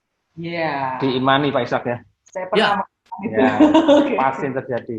Iya. Tindakan iman ini namanya. Yes. Betul. Yes. Oke, lanjut. Tapi Pak Ishak, saya juga sebenarnya ada firman Tuhan yang mengatakan kalau rumah tangga rukun itu, berkat itu selalu ada, Pak Ishak ya. Iya. Ya, Kuncinya itu, Pak Ishak ya. betul. Diperintahkan turun ke atasnya. Yes. Yes. Jadi itu dari komunikasi, ketaatan, akhirnya timbul Iya. kerukunan, maka berkat itu muncul. Makanya urusan cicilan KPR Tuhan juga bantu tolong. Wah, gampang itu kecil pasti. Oke, Pak Ishak, Oke. kita melangkah yang lebih jauh. Ya. Ini tadi kan tema-temanya banyak beberapa permasalahan kaitan juga. Ini menyinggung kaitan seks ini. Ini mungkin lebih dewasa lagi, cucu belum lah. Belum, ya, saya masih kecil.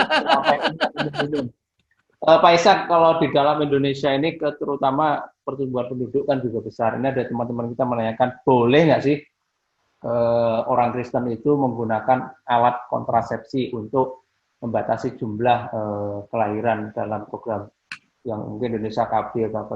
Iya, Pak. Soalnya kan yang saya tahu kan anak itu kan pemberian dari Tuhan gitu ya. Kalau diberi sampai 10 jadi pemberian dari Tuhan gitu kan. Jadi nggak boleh tutup gitu kan ya. Bagaimana, Pak? Boleh, karena memang kita harus mengusahakan kesejahteraan. Boleh. Gitu. Apakah artinya menggunakan alat kontrasepsi ini boleh, Pak ya? Boleh. Oh. Dan alat kontrasepsi apapun boleh. Karena ada beberapa macam itu ya. Oke. Pak, maaf kalau menyimpang lebih jauh lagi. Sampai sekarang ini kan lagi tren. Orang mungkin punya kesulitan seperti bayi tabung itu sebenarnya Iya. kuasa manusia atau kuasa Tuhan, Pak. Sebenarnya di situ perannya sesuai firman gimana, Pak?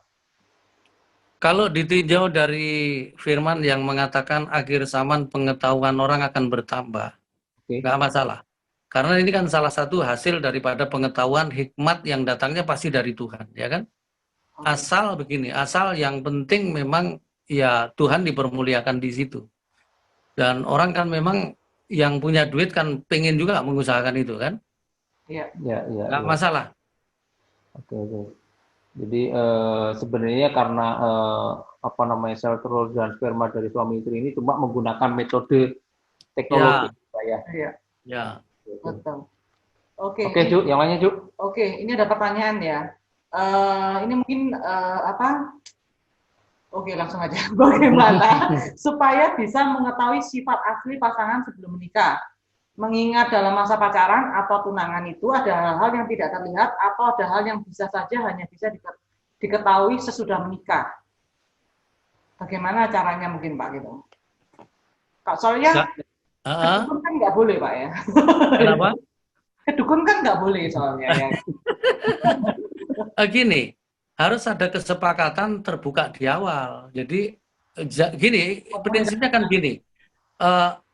Ayo kita bangun hubungan ini dimulai dengan keterbukaan, kejujuran, dan kita hindari istilah nanti ketahuan.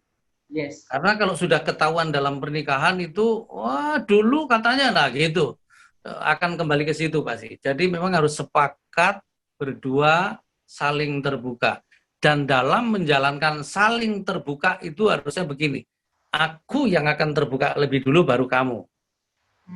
Masing-masing itu wanita harus berani mengatakan aku yang terbuka lebih dulu baru kamu, pria juga begitu. Pokoknya begini, kalau aku terbuka dia harusnya terbuka. Kalau aku terbuka dia lama-lama terbuka. Jadi harus dimulai dari aku memang. Itu. Mulai buka masa kecilku dulu kayak apa gitu. Nah itu dibuka aja mulai dari, harusnya kalau pacaran itu kalau menurut saya membangun hubungan itu terbuka dari kisah masa kecil dulu. Karena apa? Itu nanti kan pola asuh itu akan menentukan orang itu jadinya kayak apa ya. Gitu. Begitu. Terbuka aja. Gitu. Hal terbuka itu biasanya juga saat konseling pranikah ya, apa namanya Pak Ishak ya, dari situ kan biasanya ngisi poster, bahkan latar belakang kita seperti apa, jadi supaya lebih ke depannya kita tahu pasangan kita ini seperti apa sih kan gitu ya. Itu dalam keterbukaan. Apa namanya hal yang tidak kalah penting juga Pak Ishak, apa namanya dalam rumah tangga itu biasanya hal ini kaitan apa namanya tadi yang bahwa fantasi seks itu seperti katakan tadi itu adalah dosa karena kan itu juga kaitan apa namanya dari pikiran bahwa kita tidak ada pasangan. Namun ada pertanyaan begini, kalau ada orang sampai menikah sampai terlalu jauh, tempat tidur kita nih buat tidur orang lain itu boleh nggak sih Pak Ishak? Ini kecuali anak ya, mungkin itu boleh nggak sih secara kudus tempat tidur kita itu boleh nggak Pak? Maksudnya hanya tidur apa? Ya mungkin kalau maaf, mungkin pas ini dipakai karena kan kita juga harus menguduskan tempat tidur kita ya. Itu ada orang lain misalnya pakai di situ, memakai tempat itu, hal itu sampai ada orang yang hal itu nggak boleh atau hal itu sampai benar-benar kuduskan hanya untuk suami istri. Mungkin pandangan Pak Ishak. Ya, nangkep saya. Ada begini loh, ada orang yang kalau ada tamu, dia rela memberikan tempat tidurnya dan dia rela tidur sama anaknya karena memang nggak punya kamar lain, itu ada loh. Nggak masalah kalau cuman begitu, tapi kalau mencemari tempat tidur yang nggak boleh. Gitu. Yang penting kan bisa yang penting kan habis ditidurin orang tempat tidur itu dibersihkan ya kan gitu kan. Anda nggak mungkin pakai sarung bantal bekasnya orang misalnya juga nggak mungkin ya kan ya, kalau cuma fisiknya yang begitu nggak masalah. Nggak ada masalah ya, yang penting jangan mencemari tempat tidur tadi ya. Oke Cu, ada yang lainnya? Ya, masih banyak ini pertanyaan. Ini apa peran vital apa yang suami atau istri harus punya secara praktikal dalam rumah tangga supaya keluarga bisa terus harmonis sampai mau memisahkan kita? Wih, dalam ini. Gimana? Bagaimana peran vital suami atau istri harus punya yang harus dipunyai secara praktikal dalam rumah tangga supaya harmonis, Pak? Peran vital atau kunci sukses lah ya. Iya. Sampai hanya maut yang memisahkan. Iya. Ya itu loh, sebenarnya keretakan rumah tangga dan kemudian tidak normalnya rumah tangga itu kalau disfungsi sebenarnya. Apa saja kalau fungsinya nggak jalan pasti nggak normal. Makanya supaya harmonis, supaya bisa menempuh perjalanan sampai akhir itu dengan happy ending ya, bahkan rumah tangga Anda itu nanti jadi warisan buat anak cucu. Ya, itu harusnya memang sepakat menjalankan tanggung jawab peran masing-masing. Pria sebagai pemimpin tadi itu, ya kan? Ini nggak boleh dibalik, nggak boleh. Pria itu harus menjadi pemimpin karena apa? Pemimpin itu kayak tudung gini loh. Terus kalau ada istri menolong itu kayak gini. Jadi kayak payung. Nah kalau ini diambil alih sama istri ya kebalik begini. Kalau kebalik itu terjadi banyak kekacauan, pasti begitu. Anak nakal, anak bandel, brengsek, termasuk tomboy, banci, gay, semua itu efek. Salah satunya penyebabnya itu gitu. Makanya supaya bahagia, supaya berkemenangan, pria harus jadi pemimpin. Pemimpin itu tadi itu, tandanya ada 3 tadi itu. Memberi keputusan, lalu kemudian memberi arah. Karena kalau Anda tidak memberi arah, maka rumah tanggamu akan diberi arah oleh dunia, kayak gitu. lalu kemudian memberi rasa aman. Nah, wanita menolong itu bukan mengambil alih, menolong itu bukan pasif, menolong itu bukan tunggu diperintah, tapi punya kepekaan ketika suaminya menghadapi kesulitan, dia langsung melibatkan dirinya, mengerjakan bersama-sama, itu namanya menolong. Iya, Ya. luar biasa. Itu yang penting sekali. Oke, sebelum kita lanjut, ada mungkin yang disampaikan untuk teman-teman iklannya? Iklannya pengumuman. Jangan lupa untuk acara Bipro ya kan, acara Bipro ada, kita bisa lihat di Instagram juga, yang belum follow, mari follow, dan banyak ada di YouTube juga ada. Ya. Acara untuk tanggal 28 rebranding, Coach Herimun? Ya, rebranding ini adalah teman-teman yang punya usaha, punya bisnis, ya, mempunyai kesulitan untuk melakukan rebranding ya. Kayaknya perlu ada narasumber yang luar biasa, itu ada Samuel Wijaya yang beliau udah kompeten di bidangnya, dan ada narasumber ada Ibu Milka Yustanita, hostnya.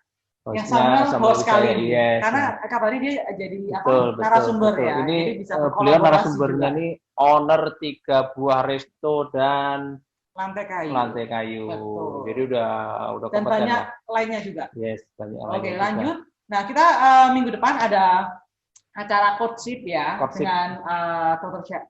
Jarod dan istrinya juga. Nah, ini pasti luar biasa lagi kan? Betul. Iya kan? Bosnya nih nggak jauh-jauh. Waduh, nggak jauh banget ya kan? Ya ini nih terus gitu kan ya.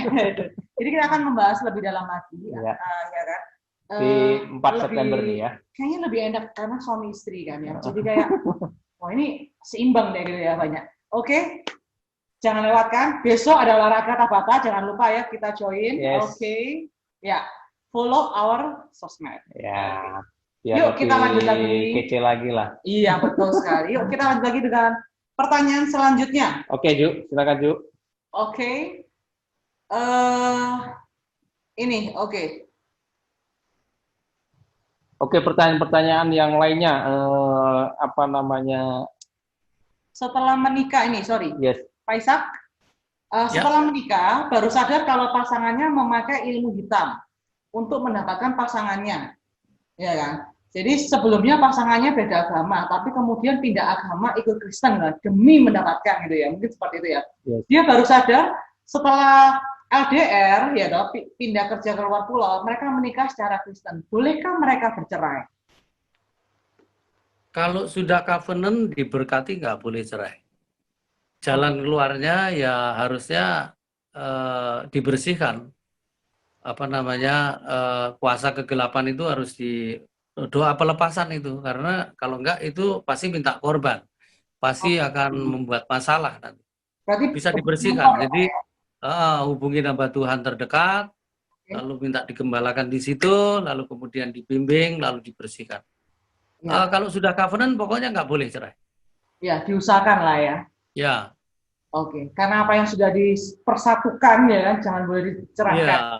Menikah malah, sudah tahu ini jadinya. Oke. Mari lanjut.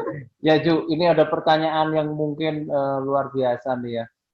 Pak, apa sih kadang-kadang menyebabkan pasangan kita itu punya hasrat untuk selingkuh? Ini kadang-kadang punya hasrat untuk selingkuh. Ya. Iya. Pak, mungkin istrinya sudah mulai menggendut mungkin Pak.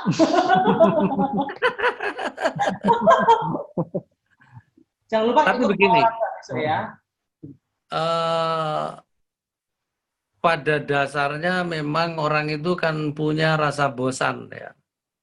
Makanya guru saya mengajarin juga begini, jangan pernah berhenti memacari istrimu dan sebaliknya. Jadi nikah itu sebenarnya keputusan untuk pacaran sebenarnya, pacaran seumur hidup dan mengkondisikan situasi seperti itu, kondisi seperti itu. Nah, orang bisa selingkuh itu ada yang karena balas dendam, ya kan? Ada yang karena memang karakternya begitu. Tapi kalau semua bisa dirubah sebenarnya. Makanya gini, harusnya setiap rumah tangga itu membangun sebuah nilai kerajaan.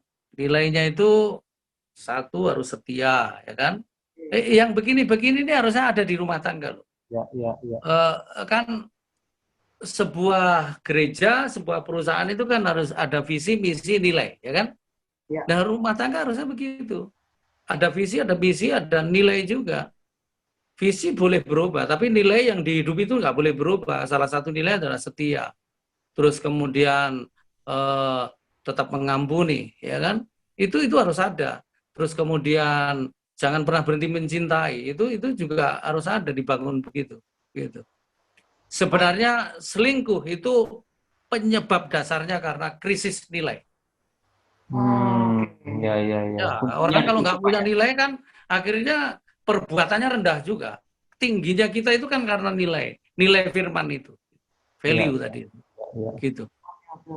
Jadi nilai firman itu harus terus diterapkan dalam rumah tangga. Betul, harus. Oke, lanjut lagi. Pak, jika sebagai wanita sudah terbiasa mandiri ya, dan mampu menjadi decision maker, bagaimana kita melepaskan ego, harga diri kita, dan belajar menghargai suami sebagai pemimpin. Jadi mungkin kayak harus tunduk gitu kan ya. Ini emang agak berat ini.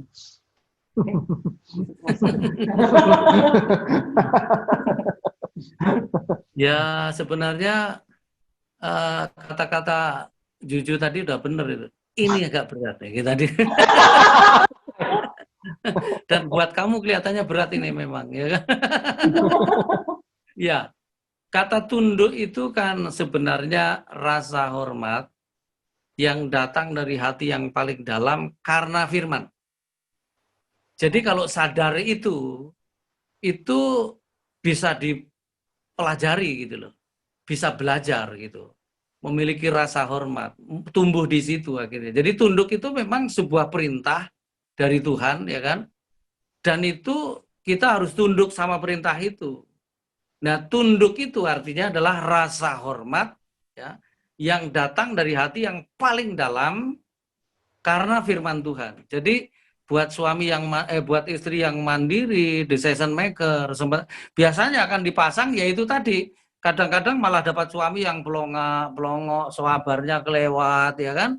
Gitu. Nah, itu harus mungkin diikutkan wajib militer dulu itu prianya itu supaya bangkit ya.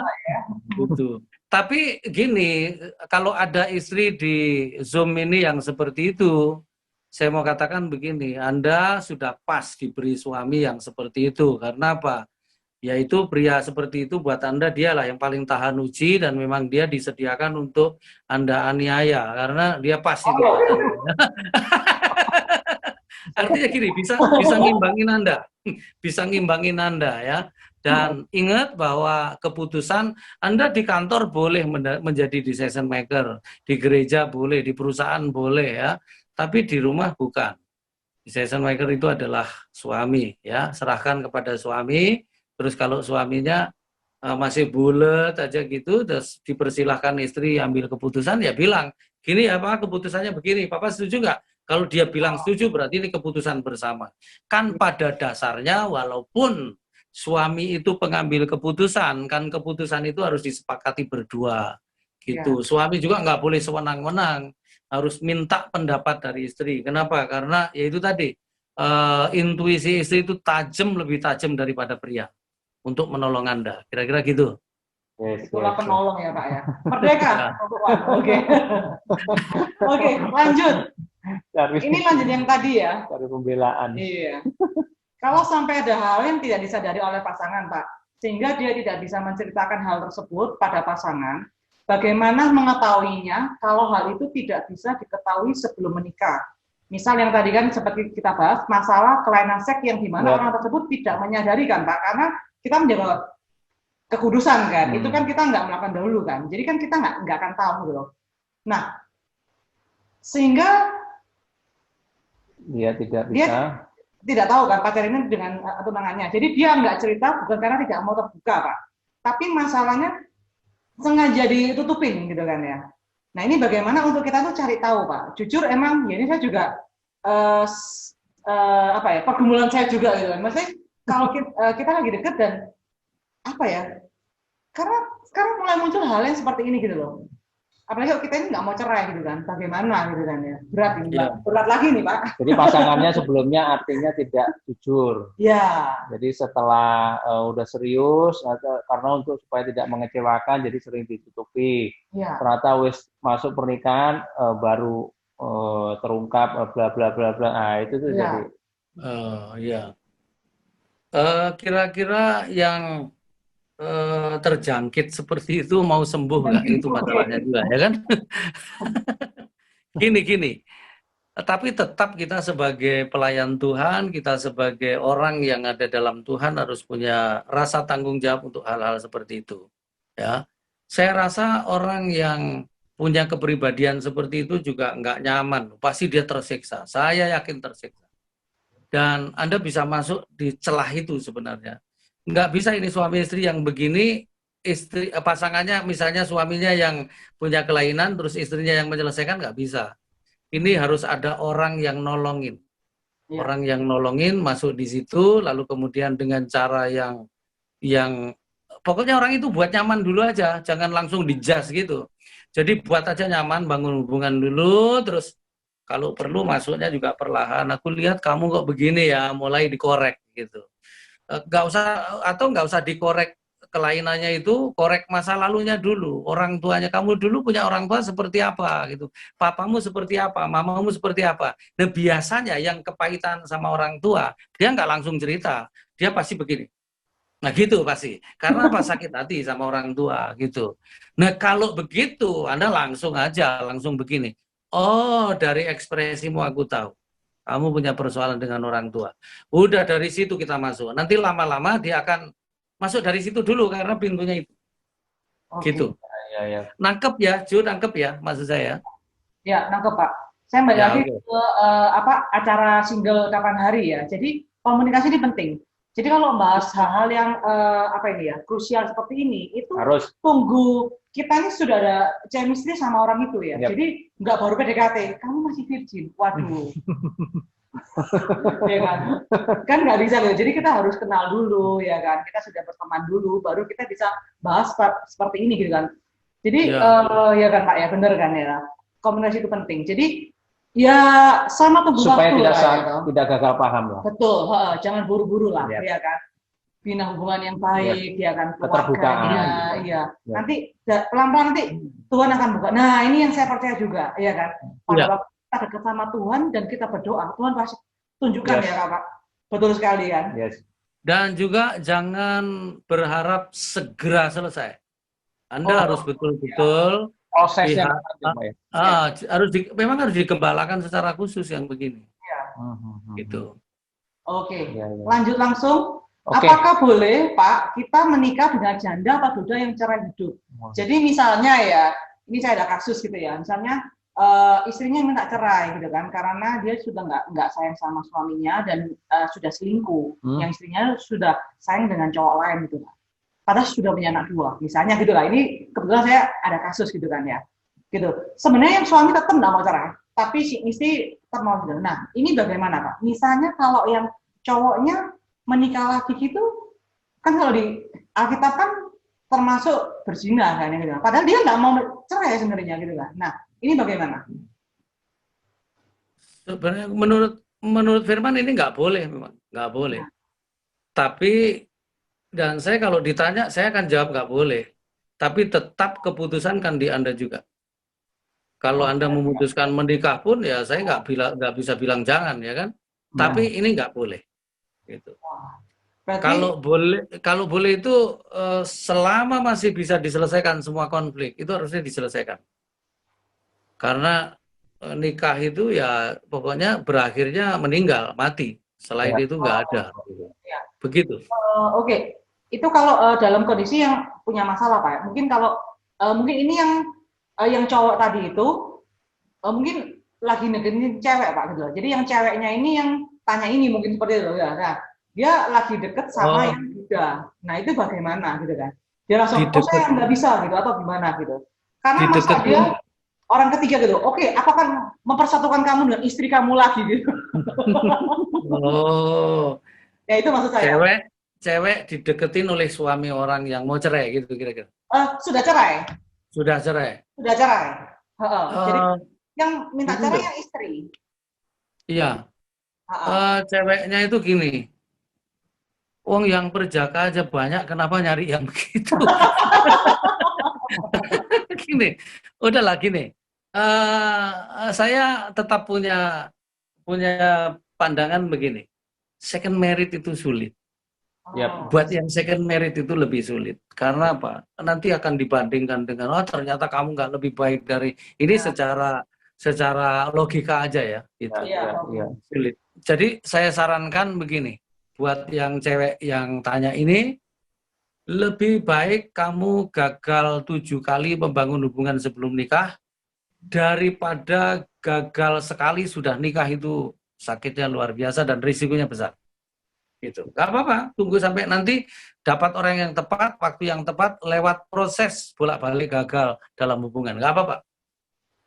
Oke. Selanjutnya? Ya, tadi sebenarnya apa yang katakan Jojo tadi juga mungkin beberapa tahun yang lalu ada salah satu public figure yang cukup ini ya, akhirnya membuat orang juga bingung, ini kok orang Kristen akhirnya cerai, efek apa namanya, karena membuat suatu alibi bahwa karena perselingkuhan atau apa kayak gitu. Jadi kadang-kadang kita juga cukup bingung, mungkin masyarakat Kristen ini juga cukup bingung. Sebenarnya kuncinya bahwa harusnya tidak boleh ya. Ya. Ya. Dan harusnya tugas gereja itu apa ya? Membuat jemaat itu tahu role model kita hanya Yesus. Bukan siapapun selain Yesus, termasuk pendeta besar sekalipun. Karena pendeta besar itu juga bisa jatuh. Dan kita juga nggak tahu nanti pendeta besar itu ke neraka apa ke surga, kita kan nggak tahu ya kan. Makanya role model kita itu adalah Yesus. Ya. Oke. Ada pertanyaan dari ini? Ya, dari Ineke ini kaitan pihak ketiga, Pak Ishak tadi yang governance tadi kan ada pihak ketiga. Sejauh apa sih batasan pihak ketiga atau mertua, orang tua dan lain-lain dalam masuk untuk mendidik anak? Karena kita berdua juga kadang-kadang tidak mau nilai-nilai itu kurang terhadap orang tua atau mertua kita selain melakukan perpikahan. Sejauh apa perannya terhadap anak-anak kita? Kadang-kadang ya itulah, anak-anak kita tuh dengan orang tua kita atau opanya mereka lebih luar biasa. Iya. Sejauh mana perannya pihak ketiga, orang tua atau mertua ini terhadap anak? Memang seringkali opa, oma, engkong, emak itu lebih memanjakan cucu ya. Itu salah besar sebenarnya. Karena apa? Anak yang dimanjakan itu sama dengan dibunuh potensi dan karakternya. Karena anak yang dimanjakan itu rata-rata karakternya juga kurang numbuh dan potensinya juga akhirnya nggak bisa mandiri juga gitu. Nah makanya ada batasan-batasan ya. Kayak saya ini kan 2 anak saya sampai sekarang ini saya belum boleh keluar ya, masih satu rumah. Jadi 1 kamar anak pria saya, 1 kamar anak wanita saya, dan masing-masing sudah punya anak. Dan cucu saya yang pria tidur sama saya. Tapi saya nggak pernah pengaruhi apa-apa. Saya hanya sebatas nemenin tidur ya. Dan kalau aturan apa anak saya, dan saya nggak akan merubah. Gitu. Jadi nggak boleh opa, oma itu membuat aturan buat cucu. Biar papa mamanya sepakat. Dan papa mama itu kalau mendidik anak juga harus sepakat. Karena kalau nggak sepakat, contoh misalnya papa setuju, mama nggak setuju, itu akan menimbulkan percideraan. Ya. Jadi harus sepakat, nggak boleh mencela-mencela. Gitu. Jadi orang tua, mertua itu nggak boleh menentukan arah cucu, tapi biarin aja papa mamanya yang menentukan. Ya. Terus cara didiknya juga. Terus kemudian apa namanya jam belajarnya. Sekarang apalagi belajar di rumah, ya kan? Sudah biar orang tuanya saja yang ngatur semuanya. Ya apa namanya opa sama oma tinggal lihat saja, tinggal lihat dan kemudian kita sayang seperti opa aja loh, nggak usah nyampurin sampai ke dalam pembentukan, itu nggak boleh. Kira-kira begitu. Jadi kita harus menyampaikan ke orang tua kita ya Pak Ishak ya. Iya. Jadi supaya tidak ikut terlalu dalam buat cara mendidik anak kita ya. Ya, jadi ya kalau boleh anak-anakmu nggak seperti kamu. Karena apa? Kamu itu kan hasil didikan orang tuamu. Dan anak-anakmu harus lebih hebat dari kamu. Kira-kira begitu, ya kan? Oh, itu kuncinya itu harus lebih hebat. Oke. Anak-anak kita. Lanjut Pak, untuk membahas orang yang ketiga itu ya. Nah, kayak masalah keuangan, seks dan lain-lain dalam keluarga kan kayak tadi ngomong ada covenant-nya, ya kan. Terus masalah sing sensitif, gimana kita bisa bawa orang ketiga ke dalam untuk mengatasi gitu loh. Karena kadang kan ada yang malah cerita ke orang luar, bukan selesai malah dipanas-panasi ya. Jadi mungkin kadang-kadang menempatkan porsi lah orang ya, ketiga nih Pak. Teman dekat atau bagaimana gitu, itu boleh atau enggak, atau kita harus ke mentor ya, yang suami istri gitu ya. Jadi yang bisa kenal pasangan berdua juga atau gimana gitu. Orang ketiga itu harusnya disebutnya konselor atau mentor itu. Jadi batasnya di situ dan nggak boleh rumah tangga kita ini kita umbar kemana-mana. Memang ada loh pasangan yang suka nyeritain pasangannya kemana-mana gitu. Harusnya nggak usah, karena apa? Itu kan suami istri itu kan satu daging sebenarnya. Ya. Dia, kamu dia, ya kan? Makanya semua harus diselesaikan lewat cara yang benar gitu. Ada mentor, ada konselor gitu. Jangan melibatkan orang yang nggak kompeten di situ, malah runyam nanti. Gitu kira-kira. Dan kadang-kadang ada orang yang curhat itu di medsos, Pak. Itu orangnya punya komentarnya malah bermacam-macam. Malah nggak ada jawaban itu, yang ada cemoohan marah-marah nanti ya kan, malah berkembang nggak bagus. Dan saya pikir nggak usah curhat di medsos ya, itu malah efeknya pasti nggak bagus. Ya. Oke, ya kita sebentar lagi kan akan mengakhiri. Jadi ini kita memaksimalkan semua pertanyaan bisa dijawab ya.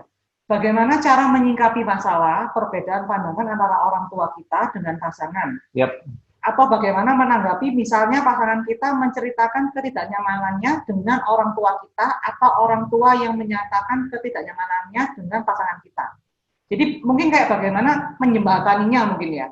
Apalagi ini terutama dalam kondisi sudah menikah, Pak. Ada yang seperti itu ya. Kalau misalnya saya nggak nyaman, terus saya nanti cerita sama mertua saya, gitu kan, maksudnya gitu kan? Ya. Itu sebenarnya saya tahu itu tujuannya pasti minta pembelaan kan, karena yang tahu karakternya itu kan pasti orang tuanya gitu. Sebenarnya yang begini nggak dewasa ya, yang dewasa itu harus gini, suami istri itu harus, kalau saya suami, saya harus memberi rasa nyaman kepada istriku, bisa terbuka belak-belakan gitu. Sebaliknya juga gitu, istri harus bisa memberi rasa nyaman, rasa aman kepada suaminya supaya bisa cerita. Rasa aman itu penting loh, supaya nggak cerita ke orang gitu. Nah kalau sudah memang jalan buntu, nggak bisa kemana-mana, kita panggil orang yang bisa nolong kita. Tapi nggak masuk area covenant, hanya sebagai konselor, gitu. Baru begitu. Alangkah baiknya kalau nggak usah lah ngadu ke mertua ya. Tapi mertua juga kadang-kadang juga jadi kompor juga bisa, ya kan? Oke. Lebih baik pihak ketiga yang netral, apalagi prioritasnya tadi untuk sebagai seorang konselor. Jadi tahulah jawaban yang tepat. Gitu. Tapi kalau mertuanya itu bisa memberi jalan keluar gitu dan bisa menjadikan lebih dewasa, ya nggak apa-apa. Tapi kalau tiap bulan, tiap 2 bulan gitu-gitu terus kan berarti nggak ada perkembangan, ya kan? Iya. Gitu. Lebih baik cari orang yang tepat. Gitu. Ya. Oke. Misal pertanyaan selanjutnya, misalnya dalam beberapa tahun setelah menikah belum punya anak dan orang tua menuduh si istri mandul dan mulai curiga bukan cewek tulen, bagaimana cara menyingkapinya, Pak? Keterbukaan lagi, Bu. Iya, bolak-balik keterbukaan. Ya, balik lagi sih. Iya, keterbukaan. Gitu. Dan rumah tangga nggak boleh krisis kepercayaan lo ya. Jadi makanya keterbukaan sama percaya itu harus ada itu dalam rumah tangga itu. Kalau nggak nyaman. Kalau kepercayaannya mulai pudar, harus dikomunikasikan ulang. Mupuknya lagi. Ada nggak jalan keluarnya pembuktiannya? Kan sekarang ini apa aja bisa dibuktikan, ya kan? Ya. Gitu. Kalau memang harus ke sana. Tapi harusnya sebagai anak Tuhan kan punya sense juga. Ini bener nggak sih? Gitu kan ada, ya kan? Ya. Ya, balik lagi ke firman Tuhan. Ya. Oke, ada lagi ini. Bagaimana cara mengubah dan memperbaiki pola pikir tentang kalau ortu cerai? Kemungkinan juga si anak saat berumah tangga akan cerai. Jadi pola asuh mungkin dari orang tua ya. Dan juga bila memiliki masa lalu ortu cerai karena si bapak main serong, akhirnya meninggalkan anak dan istri. Sehingga tertanam di pikiran bahwa semua lelaki sama saja, tidak bisa setia. Bagaimana mengubah dan memperbaiki pola pikir seperti ini? Terima kasih.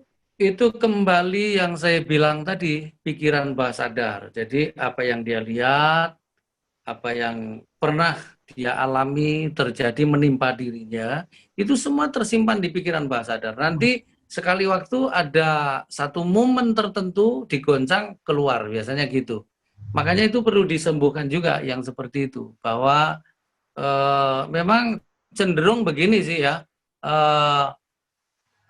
Ada satu hamba Tuhan mengatakan begini, kalau pengen supaya anakmu tidak mengalami seperti kamu alami, tidak meniru semua kebobrokanmu di usia tertentu, buka hidupmu, sharekan hidupmu apa adanya, termasuk kebobrokanmu, kesalahan-kesalahanmu, terus kemudian doa pemutusan supaya nggak turun ke mereka.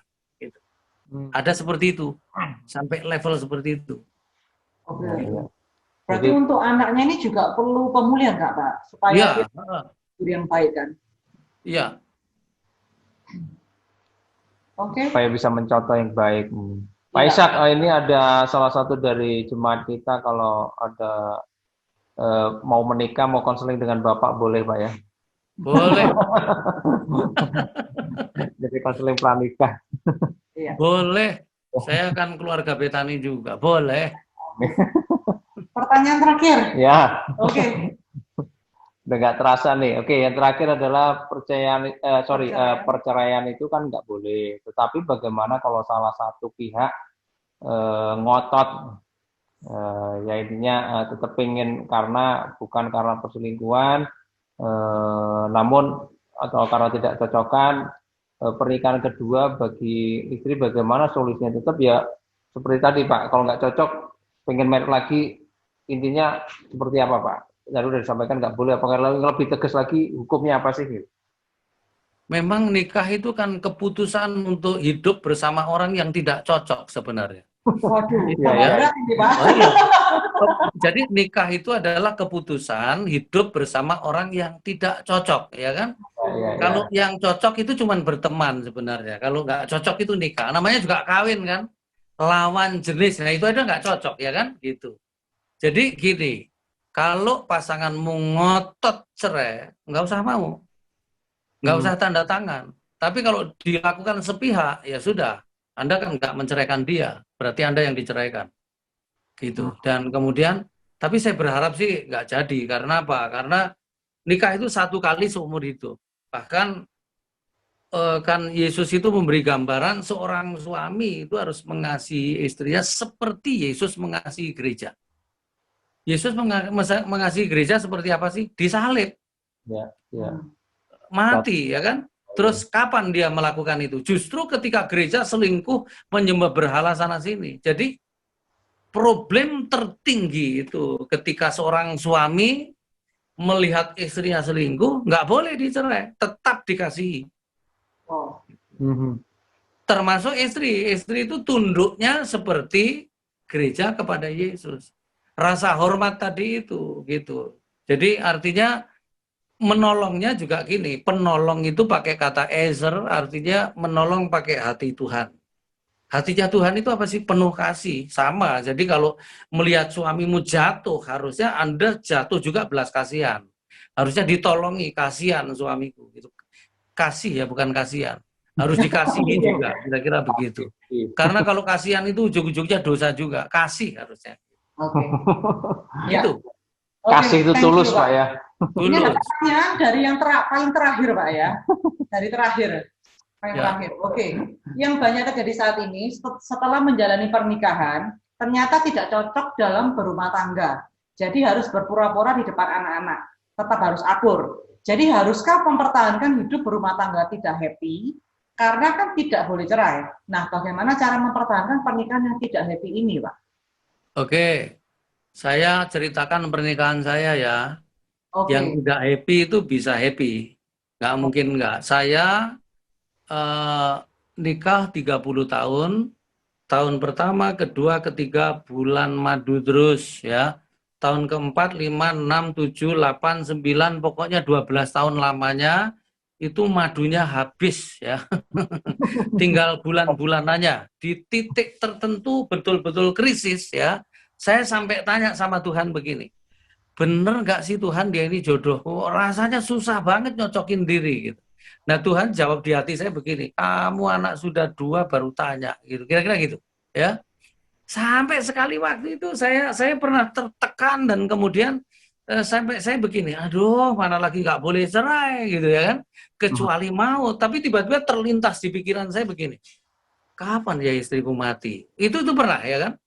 Dan ternyata setelah istriku mati aku lebih menderita loh sekarang ini ya kan. Saya ceritakan dulu ini ya. Bahkan saya pernah begini. Tahu begitu dulu sama si ini. Nah, ingat pacar lama ya. Saya tahu di Zoom ini ada yang begitu ya kan. Ada krisis-krisis seperti itu. Saya mengalami tekanan itu 12 tahun, 12 tahun ya. Tapi jujur tahun 2005 saya ketemu camp Pria Sejati dan saya mulai begini. Ini bisanya boleh ya. Bisanya boleh begini. Saya mulai nangkep firman, saya hidupi firman, dan saya punya prinsip begini. Kalau saya hidupin firman tanpa menuntut istriku, aku contohin lama-lama nanti istriku pasti juga menghidupi firman. Kalau aku berubah, lama-lama dia pasti berubah. Kalau aku berubah, orang di sekitarku pasti lama-lama berubah. Tapi kalau kita nuntut dia yang berubah, udah malah petaka terus-menerus, pasti begitu. Itu yang saya lakukan. Jadi tahun 2005 saya dipulihkan, tahun 2019 istri saya dipanggil Tuhan. Jadi total saya bahagia itu hampir 15 tahun. Bahagia sekali, bahkan menjadi berkat, menjadi model. 2 anak saya ya, anak pria saya, mantu saya pria, dua-duanya ngomong begini, Pak, aku mau belajar caranya papa mencintai mama. Nah itu akhirnya jadi warisan gitu ya. Itu maaf Pak, di usia-usia pernikahan yang tahun keberapa tuh Pak? Masuk keempat, saya mengalami goncangan besar itu keempat. Iya. Gitu. Dan itu sampai 12 tahun loh. Wow. Dan hebatnya pendeta itu nggak ada yang tahu, pendeta itu paling pintar rumah tangga ya kan. Oh pendeta itu kalau bertengkar ada tamu selesai, ada tamu gitu ya kan. Baiknya semua yang muncul. Gitu. Makanya jangan lihat pendeta kalau di mimbar, lihat itu di rumahnya. Anda tinggal 10 hari aja, seminggu aja di rumahnya, tahu aslinya di situ. Ya. Janganlah Pak, lebih baik Pak, lebih baik lihat Tuhan saja lah ya. Ya. Oke. Luar biasa. Banyak yang mungkin ada pertanyaan yang belum terjawab, mohon maaf, nextnya mungkin kita akan bisa ketemu di lain waktu ya. Masih panjang karena timingnya kita udah terbatas. Pak Ishak, kita sebelum mengakhirin mungkin bisa diberikan closingnya buat kita Pak, pesan-pesan yang paling terpenting buat kita supaya rumah tangga kita ini bisa lebih ke depannya sesuai dengan jalur firman itu Pak. Oke. Ada 5 sumber problema dalam rumah tangga setelah kita nikah ya. Jadi saya mau katakan begini, pernikahan itu adalah tempatnya kita latihan menyelesaikan problem. Gitu. Ya. Itu intinya ya. Ya. Siapa yang harus menyelesaikan? Saya, bukan kamu. Jadi dimulai dari saya, jangan nuntut kamu. Dari kita, untuk kita, oleh kita. Oke. Gitu. Keharmonisan, kerukunan, dan berkat itu tercurah sehingga rumah tangga itu menjadi berkat. Yes, betul sekali. Oke, Pak Ishak, thank you banget. Terima kasih.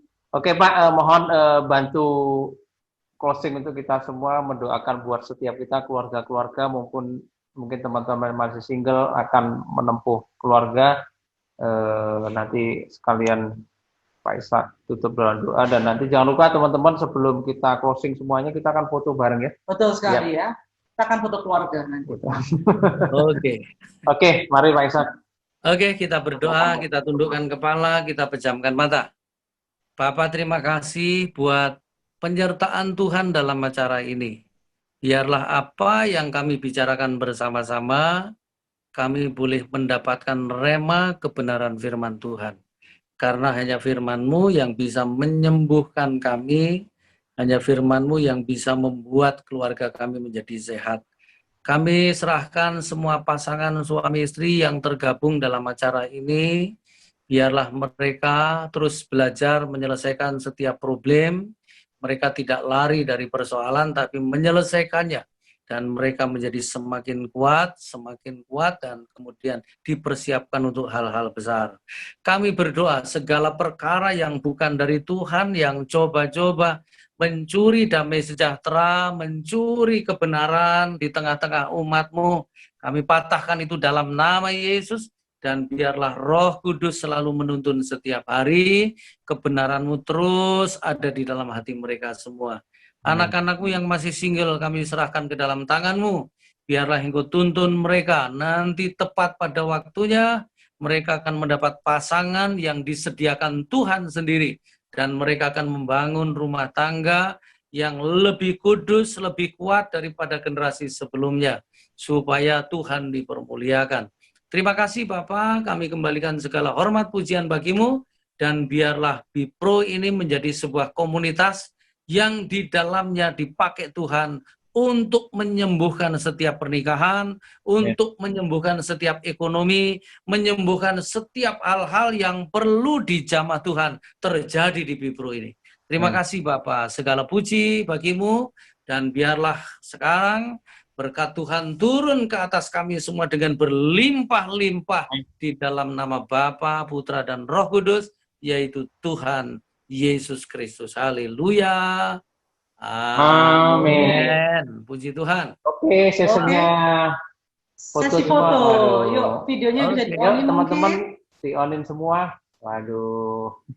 Video bisa di-on-in. Wah, ada Kohari juga nih. Waduh. Kan semuanya. Oke. Oke.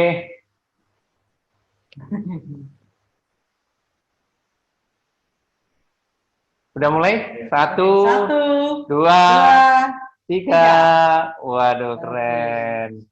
Next-nya, halaman kedua. Oke. Siap, tetap berpose. Yes. Kalau sama pasangan, ya kan? Ya, mana pasangannya kalau ada dipeluk dong. Yang masih single, masih dalam hati lah ya, kita beriman, oke?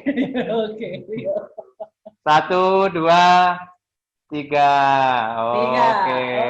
Thank you. Terima kasih semuanya. Oke, sampai ketemu ya. Tuhan berkati. Ya, izin pamit ya. Tuhan berkati.